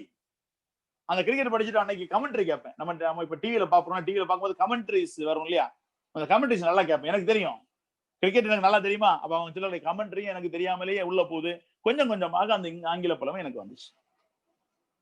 ஸோ கம்யூனிகேஷன் கத்துங்க. அதே மாதிரி கம்ப்யூட்டர் லிட்ரஸி, எந்த துறையா இருந்தாலும். பிகாம்ல எனக்கு என்ன சார் கம்ப்யூட்டர் அப்படின்னா, பிகாம்ல கம்ப்யூட்டர் இல்லாம நீ அக்கௌண்ட்ஸே போட முடியாது, ஜிஎஸ்டி ஃபைல் பண்ண முடியாது. புரியுதா? ஸோ எது சார் இருந்தாலும் உனக்கு நிறைய டைம், ஃப்ரீ டைம் இங்க கிடைக்கும். மதியம் 2 மணிக்கு தான் போறேன். ஏதாவது ஒண்ணு என்ன செய், ஏதாவது ஒன்று அட்லீஸ்ட் ஒரு டைப் ரைட்டிங் கத்துக்கும். உன்னுடைய ரெஸ்யூமை, உன்னுடைய கேரியருக்கு போகக்கூடிய நீ ரெஸ்யூம் பண்றல, அதை ஸ்ட்ராங் பண்றதுக்கு நீ என்னென்ன செய்யணும் அதை என்ன செய்யுங்க செய்யணும். சார் நான் ரொம்ப வறுமையான ஆளு சார், சார் நான் ரொம்ப படிக்க மாட்டேன் சார், என்னால ஃபெயிலியர் சார், நான் ரொம்ப +2 பாஸ் ஆனது ரொம்ப கஷ்டமான விஷயம் சார், எப்படி இங்கிலீஷ் பாஸ் பண்ணுன்னு தெரியாது சார், நான் எப்படி சார் காலேஜில் இது பண்றது, நான் எப்படி பெரிய இடத்துக்கெல்லாம் போறது, ரொம்ப வறுமையான ஆளாச்சு, எனக்கு வீட்டுல ரொம்ப கஷ்டமாச்சு, இவ்வளவு தூரம் படிக்க வைக்கிறது பெரிய விஷயமாச்சு, இப்படி எல்லாம் பல்வேறு சூழ்நிலைகள்ல தான் நீங்க வந்துட்டு இருக்கீங்க. ஆனா ஒரு ஒண்ணு மட்டும் ஞாபகம் வச்சுக்குமா, இதுல வெற்றி பெற்று சாதித்தவர்கள் எல்லாமே இந்த மாதிரி இடத்துல இருந்து வந்தவங்க தான். ரொம்ப வறுமையிலும் ரொம்ப சோதனையான இடத்துல இருந்து வந்தவங்க மட்டும் தான் ஜெயிச்சிருக்காங்க. நிறைய பேர் நீங்க எடுத்துங்க. ஷாருக் கான் தெரியும் இல்லையா, அவர் சொல்லுவார், ஐ slept on benches and every day borrowed ₹20 from my friend to travel to film city. Shahrukh Khan உங்களுக்கு தெரியும் யாரும் இல்லையா? ஷாருக் கான் வந்து டெய்லி வந்து ரோட்டோரங்கள பெஞ்சில் படுத்துட்டு நண்பர்கள்ட்ட இருந்து ₹20 வசூல் பண்ணி அந்த பிலிம் சிட்டியில இதுக்கு போறான். சச்சின் டெண்டுல்கர் தெரியாம நம்ம இல்ல. 8ஆம் கிளாஸ்ல ஃபெயில் ஆனவர், 8th ஸ்டாண்டர்ட்ல ஃபெயில் ஆனவர் சார், 8th ஸ்டாண்டர்ட்ல ஃபெயில் ஆனவர் கிரிக்கெட்ல தானே சார். உனக்கு அதே மாதிரி ஒரு திறமை இருக்கும், நீ ஏன் படிப்பை மட்டும் பாக்குற? நல்ல கிரிக்கெட் விளையாடு, நமக்கு நல்ல ஒரு பிசிக்கல் எஜுகேஷன் டைரக்டர் இருக்காரு, ஸ்போர்ட்ஸ் டீம்ல சேரு, அதுக்கான வாய்ப்புகள் எல்லாம் எங்க இருக்கும். பிரபலமான கிரிக்கெட் வீரர் WV ராமன், தன்வீர் ஜப்பார்லாம் நம்ம கல்லூரியில் வந்தவங்க தான். அதுக்கான வேலையை பாரு. ஜோர்டன் தெரியும் நல்லா, இவர் அமிதாப் பச்சன் எடுத்துக்கலாம், ஆல் இண்டியா ரேடியோல அவருடைய வாய்ஸ் உங்களுக்கு தெரியும்ல, கரகரப்பான வாய்ஸ், ரிஜெக்ட் பண்ணப்பட்டவர் தான் அமிதாப் பச்சன். அன்னைக்கு பெரிய ஆளு. திருபாய் அம்பானி, இன்னைக்கு இந்தியாவே கதி கலந்து வைத்திருக்கக்கூடிய ரிலையன்ஸ் கம்பெனி, அதனுடைய ஓனர் அம்பானி பெட்ரோல் பங்க்ல வேலை பார்த்தவர். ஏன் நம்ம அப்துல் கலாம் இருக்காருல்ல, இன்னைக்கு சேட்டலைட், நம்ம எதுனால அப்துல் கலாம் எடுத்துக்காட்டா சொல்லுவோம். பைலட்டோட இன்டர்வியூ, ராக்கெட்டை விட்டவர் இவர், ஆனா பைலட்டுக்காக இன்டர்வியூ போனப்ப ரிஜெக்ட் பண்ணப்பட்டவர். உலகத்திலே மிகப்பெரிய பணக்காரர்களுடைய பில் கேட்ஸ் வந்து யூனிவர்சிட்டி எஜுகேஷனை முடிக்கல. டோனி பிளேயர், இங்கிலாந்துடைய பழைய பிரைம் மினிஸ்டர், உங்களுக்கு தெரியும், அவர் டீச்சர்ஸ் அவங்க வந்து நீ எல்லாம் தேரவே மாட்டான்னு திரும்ப திரும்ப சொன்னால்தான். நெல்சன் மண்டேலா 27 வருஷம் ஜெயில இருந்த பிறகுதான் தென்னாப்பிரிக்காவுடைய அளவுல பெரிய தலைவராகி, ஜனாதிபதி ஆகி பெரிய லெவல்ல போனார். ஏன் நம்ம சூப்பர் ஸ்டார் 30 வயசுல கண்டக்டரா இருந்தவர் தானே, இன்னைக்கு அடுத்த முதலமைச்சர் ஆவரா அப்படிங்கிற கேள்விக்கு அளவுக்கு அங்க என்ன செய்துட்டு இருக்கு, அவரை போயிட்டு. சோ வறுமையில வந்தவங்க, சவால்களை சந்தித்தவர்கள், சவால்களை எதிர்கொண்டவர்கள் தான் இன்னைக்கு நினைச்சிருக்கான், ஜெயிச்சிருக்கான். சாதாரணமா எல்லாம் நிச்சயம் இல்ல, ஜெயிக்கல. பாசிட்டிவ் ஆட்டிடியூட் வேணும். பாசிட்டிவ் ஆட்டிடியூட்னா என்னது? பாசிட்டிவ் ஆட்டிடியூட்னா என்னது? நிறைய பேசியிருக்கேன். பாசிட்டிவ் ஆட்டிடியூட், நெகட்டிவ் ஆட்டிடியூட் வேணாம். இந்த பாசிட்டிவ் ஆட்டிடியூட் எப்படி நான் வந்து எனக்கு டிஃபைன் பண்ண தெரியல, அது ஒன்று எக்ஸாம்பிளோட சொல்லாமே. உதாரணம், என்னுடைய ஸ்டூடெண்ட் ஒருத்தர் இருக்காரு, ரஃபீக்னு ஒரு ஸ்டூடெண்ட். திடீர்னு நான் ஒரு நாள் என்ன பண்ணிட்டேன்னா, எனக்கு இந்த கேளம்பாக்கம் வரைக்கும் போகணும். நான் அவனை கூப்பிட்டேன், டே பைக் எனக்கு வேற வழி இல்லடா, அர்ஜென்டா கேளம்பாக்கம் போகணும், பைக்கில் என்ன டிராப் பண்ணுவேன்னா, அவன் நம்ம ஸ்டூடெண்ட் தானே சார், டிராப் பண்றேன்டான். டிராப் பண்றேன்னு என்ன கூப்பிட்டு போய் மத்திய கைலாஷ் வரைக்கும் ஒழுங்கா போனவன், இந்த OMR ரோடு வந்த உடனே நம்ம சாதாரணமா நம்ம பசங்களுக்கு என்ன செய்வோம், இந்த பைக்கை ஸ்பீட் பண்ணுவோம் தெரியுமா? நம்ம இளைஞர்கள் பல பேருக்கு பைக் ஓட்ட தெரியும், ஆனா வந்து மெதுவா ஓட்டவே தெரியாது. மெதுவா ஓட்ட தெரியாது, மெதுவா ஓட்டுறது கஷ்டம். பைக் மெதுவா ஓட்டுது, பைக் எடுத்தா ஒரு குறிப்பிட்ட கிலோமீட்டர் மேல தான் ஓட்டுவான். இவன் அந்த ஓஎம்ஆர் ரோட்ல ஸ்பீடை கூட்டுறான். ஸ்பீடை கூட்டோட எனக்கு ஒரு பயம், 2 பயம். ஒண்ணு வந்து பைக் அவ்வளவு ஸ்பீடு போனாலே நமக்கு ஒரு பயம் வந்துருச்சு, ஏதாவது ஆக்சிடென்ட் ஆயிருமா அப்படிங்கிற. வீட்டுல குழந்தை ஒய்ஃப் எல்லாம் இருக்காங்கல்ல, இன்னும் நிறைய நாமளும் பார்க்க வேண்டியிருக்கு, நிறைய பேச வேண்டியிருக்கு, அந்த ஒரு பயம். நான் பாட்டு பாத்தியா ஓத ஆரம்பிச்சிட்டேன், ஓத ஆரம்பிச்சிட்டேன். இன்னொன்னு பயம் என்னன்னா, டே இவனை நம்ம ஏதோ திட்டிருப்போம் போல இருக்கு கிளாஸ்ல ஸ்டூடெண்ட்ஸ, இதை பயன்படுத்துறானோ அப்படிங்கிற ஒரு பயம் இருந்துச்சு. வண்டி பாஸ்டா போனா நிப்பாட்டு, தம்பி நிப்பாட்டு, நீ இப்படி இருந்தா நான் வெளியில வந்துடுறேன். என்ன சார் பண்ணணும்? சார் நீ மெதுவா போடா, 40க்கு மேல போகாத, நான் கொஞ்சம் எனக்கு வேண்டி எனக்கு என்ன செய்ய, மெதுவா போ அப்படின்னா ரிக்வெஸ்ட் பண்ணி கையில கால விழுந்து மெதுவா போறாப்ல. வண்டி மெதுவா போயிட்டு இருக்கு. திடீர்னு பார்த்தா நடு ரோட்ல வந்து ஒரு சின்ன குழந்தை, 3 வயசு குழந்தை. இந்த 3 வயசு குழந்தை என்ன செய்யுது தெரியுமா? அந்த ரோட கடந்து வருது. இவன் பார்த்தான், 3 வயசு குழந்தை வந்து பக்கத்துல சைட்ல அவன் பெற்றோரோட நிக்கிறாங்க. திடீர்னு இந்த குழந்தை ரோட்டுக்குள்ள வருது. நம்ம பைக்ல போறோம், வண்டியை நிப்பாட்டிடுறோம். வண்டியை நிப்பாட்டி அந்த ரஃபீக் அவன் வந்து இந்த சிஎஸ்ஆர் ஆக்டிவிட்டி எல்லாம் நல்லா பண்ணுவான். அந்த குழந்தைய எடுத்து யார்ட்ட கொண்டு கொடுக்குறான்? அந்த பெட்ரோல் கொடுக்குறான். அவங்களும் ரொம்ப பாராட்டுறாங்க, ரொம்ப தேங்க்ஸ்ப்பா, நல்லதுப்பா. ஏன்னா ஓஎம்ஆர் ரோடு எப்படிப்பட்ட ரோடுன்னு உனக்கு தெரியும், எவ்வளவு ஃபாஸ்டா வண்டி வரும்ன்றது தெரியும் இல்லையா? காப்பாற்றப்பட்டு இது பண்ண எனக்கு வந்து ஒரு பெருமை. வண்டி எடுத்த உடனே நான் ரஃபீக் கிட்ட சொன்னேன், அப்பா நான் உன்னை மெதுவா போக சொன்னதாலதான் நீ நம்ம காப்பாற்றணும். டீச்சர்ஸுடைய வார்த்தையை கேட்கண்டா எப்பவும். நான் எவ்வளவு மெதுவா போக சொன்னேன், நீ என்ன செய்தா மெதுவா போனனாலே பாரு இந்த குழந்தைய காப்பாற்றணும் இல்லையா அப்படின்னா. அவனை ஓகே சார்னு சொல்லிட்டு ஒரு வார்த்தை சொன்னான் பாரு, சார் நீங்க சொல்றதெல்லாம் சரிதான், நான் எப்பவும் போற மாதிரி 100 கிலோமீட்டர் ஸ்பீட்ல போயிருந்தேன்னா நான் கேளம் பக்கத்துக்கே போய் சேர்ந்திருப்பேன். இந்த குழந்தைய என்ன செய்திருக்க மாட்டேன், நான் பாக்குறதுக்கே வாய்ப்பு இல்லை. நீங்க 50 கிலோமீட்டர்ல போக சொன்னதுனாலதான், 40 கிலோமீட்டர்ல போக சொன்னதுனாலதான் மெதுவா வர அந்த குழந்தைய பார்த்து இந்த சூழ்நிலை நடந்துச்சு. நான் சாதாரணமான என்னுடைய ஸ்பீட்ல போயிருந்தா நினைச்சிருப்பேன், அந்த இடத்த 1/2 மணி நேரத்துக்கு முன்னாடி நான் நினைச்சிருப்பேன், கடந்து போயிருப்பேன். அந்த அளவு இருக்கு. அந்த இடத்த அப்படி எப்படி அவன் பார்க்கலாம் பாரு. அந்த எடுத்துக்கொள்ளக்கூடிய விஷயம், ஒரு சூழலை தனக்கு சாதகமாக எடுத்துக்கொள்ளக்கூடிய ஒரு மென்டாலிட்டி நம்ம என்ன சொல்றோம், பாசிட்டிவ் ஆட்டிட்யூட் சொல்றோம். அதுல இருக்கக்கூடிய நெகட்டிவ்ஸ் எதுக்கு எடுத்தாலும் ஒரு விஷயத்தை மட்டும் நீங்க மைண்ட்ல வந்து உறுதியா எடுத்துக்கிட்டீங்கன்னா நிறைய விஷயத்தை சாதிக்கலாம். எக்ஸ்கியூஸ் கேட்கவே கூடாதுங்கிறத உறுதியா எடுத்துக்க. நமக்கு சொல்லப்பட்ட விஷயத்துக்கு நான் என்ன செய்யக்கூடாது, எந்த எக்ஸ்கியூஸும் கேட்கக்கூடாது. காரணங்கள் காண்பது வெரி ஈஸி, அது எல்லா சாதாரண மாணவர்களாலும் முடியும். நான் என்ன செய்யக்கூடாது, எக்ஸ்கியூஸ் கேட்க கூடாது. நான் ஒரு காரணத்தை சொல்லி தப்பிக்க நினைக்க கூடாது. ஆரம்பத்துல நம்ம 2 நாளைக்கு முன்னாடி நம்ம MSW சார் வந்து பேசினாரு. அவங்க பேசும்போது 2 விதமான ஆட்டிடியூட் சொன்னார். ஜப்பானீஸ் ஆட்டிடியூடு, இந்தியன் ஆட்டிடியூட் எல்லாம் சொன்னார் இல்லையா? நம்ம ஈஸியா வந்து என்ன செய்யறோம், நம்ம இயற்கையாவே சோம்பேறிகள், வேலை செய்யாம இருக்கிறதுக்கே பார்ப்போம். ஆனா வேலை செய்யாம இருக்க பார்க்கிறவங்க யாருமே ஜெயிச்சது கிடையாது. சரிதா? சோ நீங்க வந்து என்ன செய்யணும்னா, உங்களுக்குள்ள மைண்டுக்குள்ள எக்ஸ்கியூஸ் செய்யக்கூடாது, காரணம் சொல்லி நான் தப்பிக்க கூடாது. அந்த ஒரு மென்டாலிட்டி வச்சு எப்படியும் நான் செஞ்சு முடிப்பேன். இதை என் ஃப்ரெண்ட்ஸ் செய்யலையா சொல்ல வேண்டிய அவசியம் இல்லை, செஞ்சு காட்டு. தப்பி போனாலும் பரவாயில்ல, யாரும் செய்யாதது நம்ம செஞ்சு முயற்சி பண்ணி தவறுனா தப்பு இல்லையே, அதுல என்ன தப்பு இருக்கு? முயற்சியை பண்ணாம இருக்க தானே தப்பு. அந்த ஒரு மைண்ட் செட் நம்மகிட்ட ஒண்ணு. எக்ஸ்கியூஸ் என்ன செய்யக்கூடாது, கேட்கவே கூடாது. அப்படிங்கிற ஃபோக்கஸ்டா இருக்கணும். நம்ம நிறைய விஷயம் முயற்சி பண்ணுவோம், நம்ம தோல்வியிலே வரும். சில பேர் அதை அனுபவிச்சிருப்பீங்க, நல்லா படிப்பீங்க, அந்த டைம்ல அது என்ன கொஸ்டின் நம்ம படிக்கல, அதை மட்டும் தான் கேட்டிருப்போம். சில நேரத்தில் நம்ம நல்லா படிச்சு எழுதியிருப்போம், மார்க் ஏன் குறைச்சானே தெரியாது. நம்முடைய ஸ்டாண்டர்ட் எப்பவுமே இருக்கும். மார்க் வச்சாலும் நீங்க முடிவு பண்ணாது. கல்லூரியில மார்க் வச்ச முடிவு பண்ண முடியாது. ராகுல் டிராவிட் உங்களுக்கு தெரியும். ராகுல் டிராவிட் இந்தியாவில் வந்து பிரபலமான ஒரு கிரிக்கெட் வீரர் இல்லையா? இந்த வால் ஆஃப் இந்தியன் கிரிக்கெட்னு சொல்லுவாங்க. இப்ப இருக்கக்கூடிய ஆளுக்கு பிடிக்குமான்னு தெரியல. அவர் என்ன செய்ய, பொறுமையா ஆடுவார். டெஸ்ட் மேட்ச்ல எல்லாம் வந்து இந்தியாவுடைய டீமுடைய ஸ்கோரை பிடிச்சு நிப்பாட்டுறது யார் தான்? ராகுல் டிராவிட்பாங்க. அவ்வளவு பொறுமையா ஆடுவார். அந்த டைம்ல தான் T20 கிரிக்கெட்டை கொண்டு வராங்க. T20 கிரிக்கெட் உங்களுக்கு தெரியும், அடித்து ஆடணும் இல்லையா? எவ்வளவு தூரம் ஸ்பீட் அடிச்சு விளையாட முடியுமோ அது அந்த கிரிக்கெட்டுடைய இதே மாறி போச்சு. T20 வந்து ராகுல் டிராவிட் அந்த இடத்துல நிலைச்சாகணும். நான் டெஸ்ட் மேட்ச்ல ஆடி இருக்கேன், நான் இவ்வளவு தோல்வி வந்திருக்கேன், ராகுல் டிராவிட்டுக்கு என்ன தேவைன்னா நான் நினைச்சுதாகணும், நிலைச்சு நின்று ஆகணும். அப்படிங்கிற சுச்சுவேஷன் வரும்போது இவருடைய பேட்டிங் ஸ்டைலை மாத்தணும்னு பாக்குறாரு.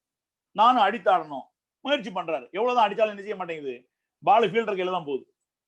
ஒரு கோச்சை பேர் அடிப்பாரு, கிரேக் சேப்பல் ஆஸ்திரேலியன் கோச்சை போய் பாக்குறாரு.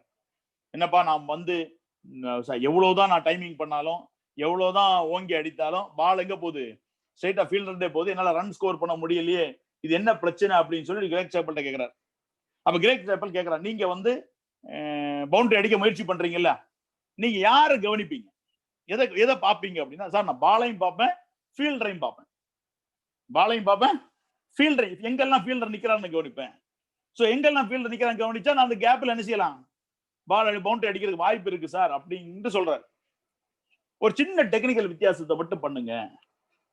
என்ன வித்தியாசம்? நீங்க ஃபீல்டரை பாக்குறதுக்கு பதிலா அந்த கேப்பை பாருங்க. ராகுல் டிராவிட் அடிக்கும் போது, பந்து அடிக்கும் போது அவருக்கு நோக்கம் வந்து கேப்ல பால் போய் போர் போகணும். ஆனா அவர் பாக்குறது ஃபீல்டரை, அதனால அடிக்கிறது எங்க போகுது, ஃபீல்டர் கையில போகுது. இப்ப என்ன சொல்றாரு இவரு, நீங்க பாக்குறது ஃபீல்டரை பார்க்காத, நீ உன்னுடைய கவனமே எதுல போ, அந்த கேப்பை பாரு, எக்ஸ்கியூஸ பார்க்காத, தடைய பார்க்காத, எது வாய்ப்புன்னு பாருன்னார். அதுல இருந்து ராகுல் டிராவிட் அடிச்சார ஆரம்பிச்சார். சார் நமக்கு அந்த வாழ்க்கையில சூழ்நிலை தான். நாம எக்ஸ்கியூஸையும் தடை கற்களையும் சவால்களையும் மட்டும் பார்த்தா அது மட்டும் தான் நம்ம கண்ணுக்கு தெரியும். எந்த நல்ல விஷயத்தை நம்ம என்ன செய்ய மாட்டோம். நாம பார்க்க வேண்டியது எல்லாமே வாய்ப்புகளை தான். எப்படி நம்ம வந்து சாதிக்க போறோம், எப்படி நாம வந்து என்ன செய்ய போறோம், விஷயத்தை நடத்த போறோம் அப்படிங்கிறது பார்க்கலாம். கண்டிப்பா உங்களால முடியும். புதுக்கல்லூரி மாணவர்களால் முடியாது, யாராலையும் முடியாது அப்படின்னு நம்பக்கூடியவன் நான். we can do it. அதுல வாய்ப்பே இல்லை. அதுக்கான எல்லா விதமான இதுவும் வரும். ஒரு கோலை செட் பண்ணுங்க, இன்டெலெக்சுவலி மெச்சூர்டா இருங்க, மாரலி அப்ரைட்டா இருங்க. ரொம்ப முக்கியம். இன்னைக்கு இளைஞர்களுக்கு அது இல்லை. மாரலி அப்ரைட், சோசியலி கமிட்டடா இருங்க. அறிவுபூர்வமான மெச்சூரிட்டி இருக்கணும், மாரலி அப்ரைட்டா இருக்கணும், இறை பக்தி தக்குவா எப்பவுமே இருக்கணும், ஆண்டவனுக்கு பயம் எப்பவுமே நம்மகிட்ட இருக்கணும். ஆண்டவன் பயம் இல்லாம இருந்தாச்சுன்னா நமக்கு வந்து வேல்யூ சிஸ்டம் இருக்காது, நம்ம ஒரு மனுஷனாவே இருக்க முடியாது. சோசியலி கமிட்டடா இருக்கணும், சமூகத்துக்கு உதவி செய்யக்கூடிய முறையில நம்முடைய கல்லூரி என்எஸ்எஸ் போன்ற அமைப்புகள் எல்லாம் நம்ம காலேஜில் இருக்கு. இன்ஃபேக்ட் வந்து நம்முடைய கல்லூரி என்எஸ்எஸ் உடைய ப்ரோக்ராம் ஆபீசர் வந்து தேசிய அளவில் ஜனாதிபதி விருது வாங்கினாலும், புரியுதா, அவ்வளவு பிரபலம் அடைந்த ஒரு கல்லூரி. சமூக சேவைக்கு 2015 ஃபிளட் ரிலீஃப் ஆனாலும் சரி, கோவிட்ல கொரோனால இன்னைக்கு ஹெல்ப் பண்ணக்கூடிய விதமா இருந்தாலும் சரி, இந்த தடவை வந்து நீங்க உங்களுக்கு தெரியும், நம்ம கல்லூரி மியாசி சார்பா 25 லட்சம் ரூபாய் வந்து முதலமைச்சர் கையிலையும் கொடுத்தாங்க. அது போக நம்முடைய மாணவர்கள் குடும்பம் கஷ்டப்படுதுன்னு சொல்லிட்டு நூற்றுக்கணக்கான மாணவர்களுக்கு 2000-3000 ரூபாய் செலவுல வந்து அரிசி எல்லாமே உணவு பட்டணங்கள் கொடுத்து உதவிய கல்லூரி நம்ம கல்லூரி. ஸோ சமூக நம்முடைய பிரின்சிபல் சார் வந்து சோசியல் கமிட்மெண்ட்டுக்கு, சமூக உதவி செய்வதற்கு ஒரு பெஸ்ட் எக்ஸாம்பிள். அந்த மாதிரி சோசியலி ஹெல்ப் பண்ணக்கூடிய நிறைய டீச்சர்ஸ், நிறைய ப்ரொபோசர்ஸ், நிறைய கிளப்ஸ் வாய்ப்பு இருக்கு. அதுக்கு அதையும் நீங்க முயற்சி பண்ணணும். அதே மாதிரி ஸ்பிரிச்சுவலி இன்ஸ்பயர்ட் ஆகுங்க. இறை பக்தி கண்டிப்பா இருக்கணும், ஆண்டவனுடைய உதவி அந்த அந்த பக்தி நம்மகிட்ட இருக்கணும், தொழுகை இருக்கணும். நிறைய பேர் வந்து நான் ரொம்ப டிப்ரெஸ்டா இருக்கேன், டிஸ்டர்ப்டா இருக்கேன், எப்படி சார்னு சொல்லி ப்ரீவியஸ் இதுல எல்லாம் சேட் பாக்ஸ்ல போட்ட மாதிரி இருந்துச்சு. இந்த வயசுல டிப்ரெஸ்ங்கிறது வந்து ரொம்ப ஆபத்தான விஷயம். அது ஒரு டிப்ரெஷனே கிடையாது, நீங்களாவே உங்களை குழப்பிக்கிறது தான். தொழுங்க, 2 விஷயத்த பண்ணுங்க. டிப்ரெஷன் போய் எல்லாம் போயிடும். நைட் வந்து சீக்கிரமா தூங்குறதுக்கு அரை மணி நேரத்துக்கு முன்னாடி செல்போன் ஆஃப் பண்ணுங்க, உங்க கட்டுப்பாடுல வைங்க. ரொம்ப கஷ்டமான விஷயம். இந்த வயசுல நைட் 9 மணிக்கு தூங்குறதும், 9:30 மணி 10 மணிக்குள்ள தூங்குறதும், அதுக்கு அரை மணி நேரத்துக்கு முன்னாடி செல்போனை ஆஃப் பண்ணி வைக்கிறதுங்கிறது சாதாரண விஷயம் ஒன்றும் கிடையாது நம்ம யங்ஸ்டர்ஸுக்கு. ரொம்ப கடினமான விஷயம். ஆனா அது ஒரு சவால். உங்க தூக்கத்தை நல்லா கொண்டு வரணும்னா அதை தூக்கி வெளியில போடுங்க. நைட்டு நல்லா தூங்க. 10 மணிக்கு தூங்கினாலும் காலையில முடிஞ்ச அளவுக்கு ஃபஜருக்கு எந்திரிங்க. ஃபஜருக்கு அல்லது அதுக்கு முந்திர இருக்கக்கூடிய தஹஜ்ஜுத் தொழுகை இன்னும் நல்லா இருக்கும். இந்த நேரங்கள்ல இறைவன்கிட்ட நீங்க இது பண்ணுங்க. உங்களுக்கு எந்த டிப்ரெஷனா இருந்தாலும் சரி, எந்த விதமான கஷ்டமா இருந்தாலும் அது வந்து மாறும். நான் எல்லாம் அனுபவப்பட்டதன் அடிப்படையில் நான் அதை சொல்றேன். ஸோ அதை செஞ்சாலே உங்களுடைய வெற்றிகள் முடியும். ஒரு விஷயத்தை மட்டும் சொல்லி நம்ம நிறைவு செய்யறோம். 3 வருஷ வாழ்க்கை என்ஜாய் பண்றதுக்கான எல்லா சுதந்திரம் இருக்கக்கூடிய வாழ்க்கை. இந்த 3 வருஷமும் நீங்கள் கஷ்டப்பட்டா அடுத்து வரக்கூடிய 30 வருஷமும் உங்க வாழ்க்கை நல்லா இருக்கும். இந்த 3 வருஷமும் நல்லா என்ஜாய் பண்ணணும்னு சொல்லிட்டு எல்லாத்தையும் விட்டுட்டு என்ஜாய் பண்ண ஆரம்பிச்சிட்டீங்கன்னா அடுத்த 30 வருடங்களும் நீங்க கஷ்டப்பட வேண்டிய ஒரு சூழ்நிலை. நாம எதை தேர்ந்தெடுக்கணும் அப்படிங்கிறது உங்க கையில இருக்கு. நீங்க எவ்வளவு புத்திசாலி அப்படிங்கிறத நீங்க முடிவு பண்ணுங்க. இன்ஷா அல்லாஹ்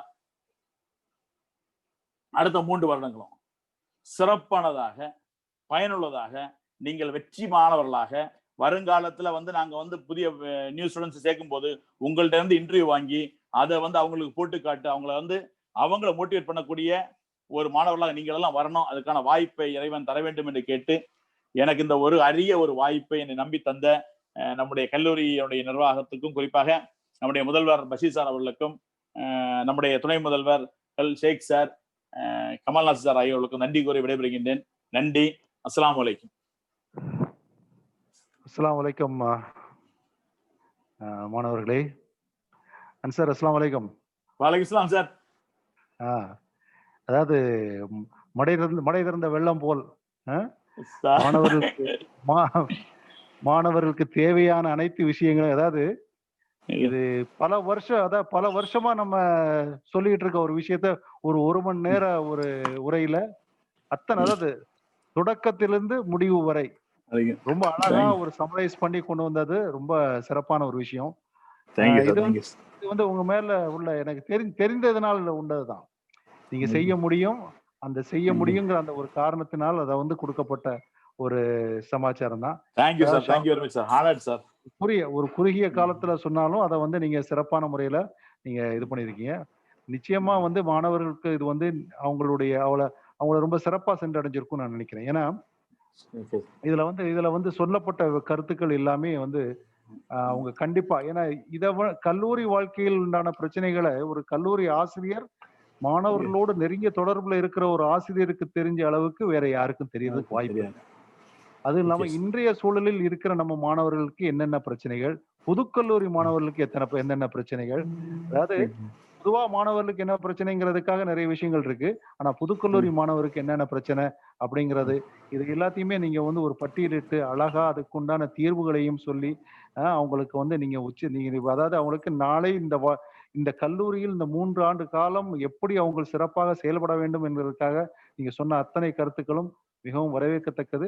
நிச்சயமாக நம்மளுடைய மாணவர்கள் இதை அனைத்தும் அவங்க செயல்படுத்துவாங்கங்கிற நம்பிக்கையோட இருக்கிறோம். அந்த கடைசியா சொன்ன அந்த வார்த்தைகள், அந்த 3 வருட காலம் நீங்கள் வந்து கஷ்டப்பட்டு உழைச்சீங்கன்னா அடுத்த 30 வருட காலம் நீங்க வந்து சிறப்பாக வாழலாம்னு சொன்னீங்களா, அதுதான் இதுல உண்டு முத்தாய்ப்பு. முத்தாய்ப்பான ஒரு விஷயம்.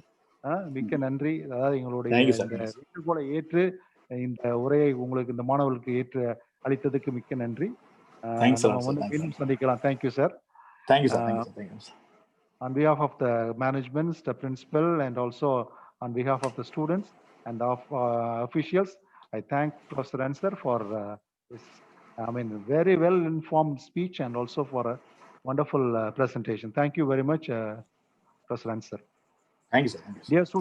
Thank you, sir. Dear students, as I told you, tomorrow we have a session at 9:30. Kindly join. Sir ஏற்கனவே சொல்லிட்டாரு, ரொம்ப கஷ்டமான விஷயம், காலையில எந்திரிக்கிறதுங்கிறது ரொம்ப கஷ்டமான விஷயம். அதான் ஃபர்ஸ்ட் ஆரம்பிச்சாரு. இருந்தாலும் but still you have to try. நிறைய பேர் நீங்க வந்து மார்னிங் ஷிஃப்ட்ல வர்றதுக்காக ரொம்ப இன்ட்ரெஸ்டடா இருக்கீங்க. You will try. பார்ப்போம் நாளைக்கு எத்தனை பேர் நீங்க மார்னிங் ஷிஃப்ட்ல கரெக்டா 9:30 வரீங்கன்னு பார்ப்போம். Accordingly we will decide. So kindly join at 9:30 and we have 3 sessions. And after that, from tomorrow onward, day after tomorrow, Thursday, you will be left to your departments. Thank you very much for being with us. Thank you, sir.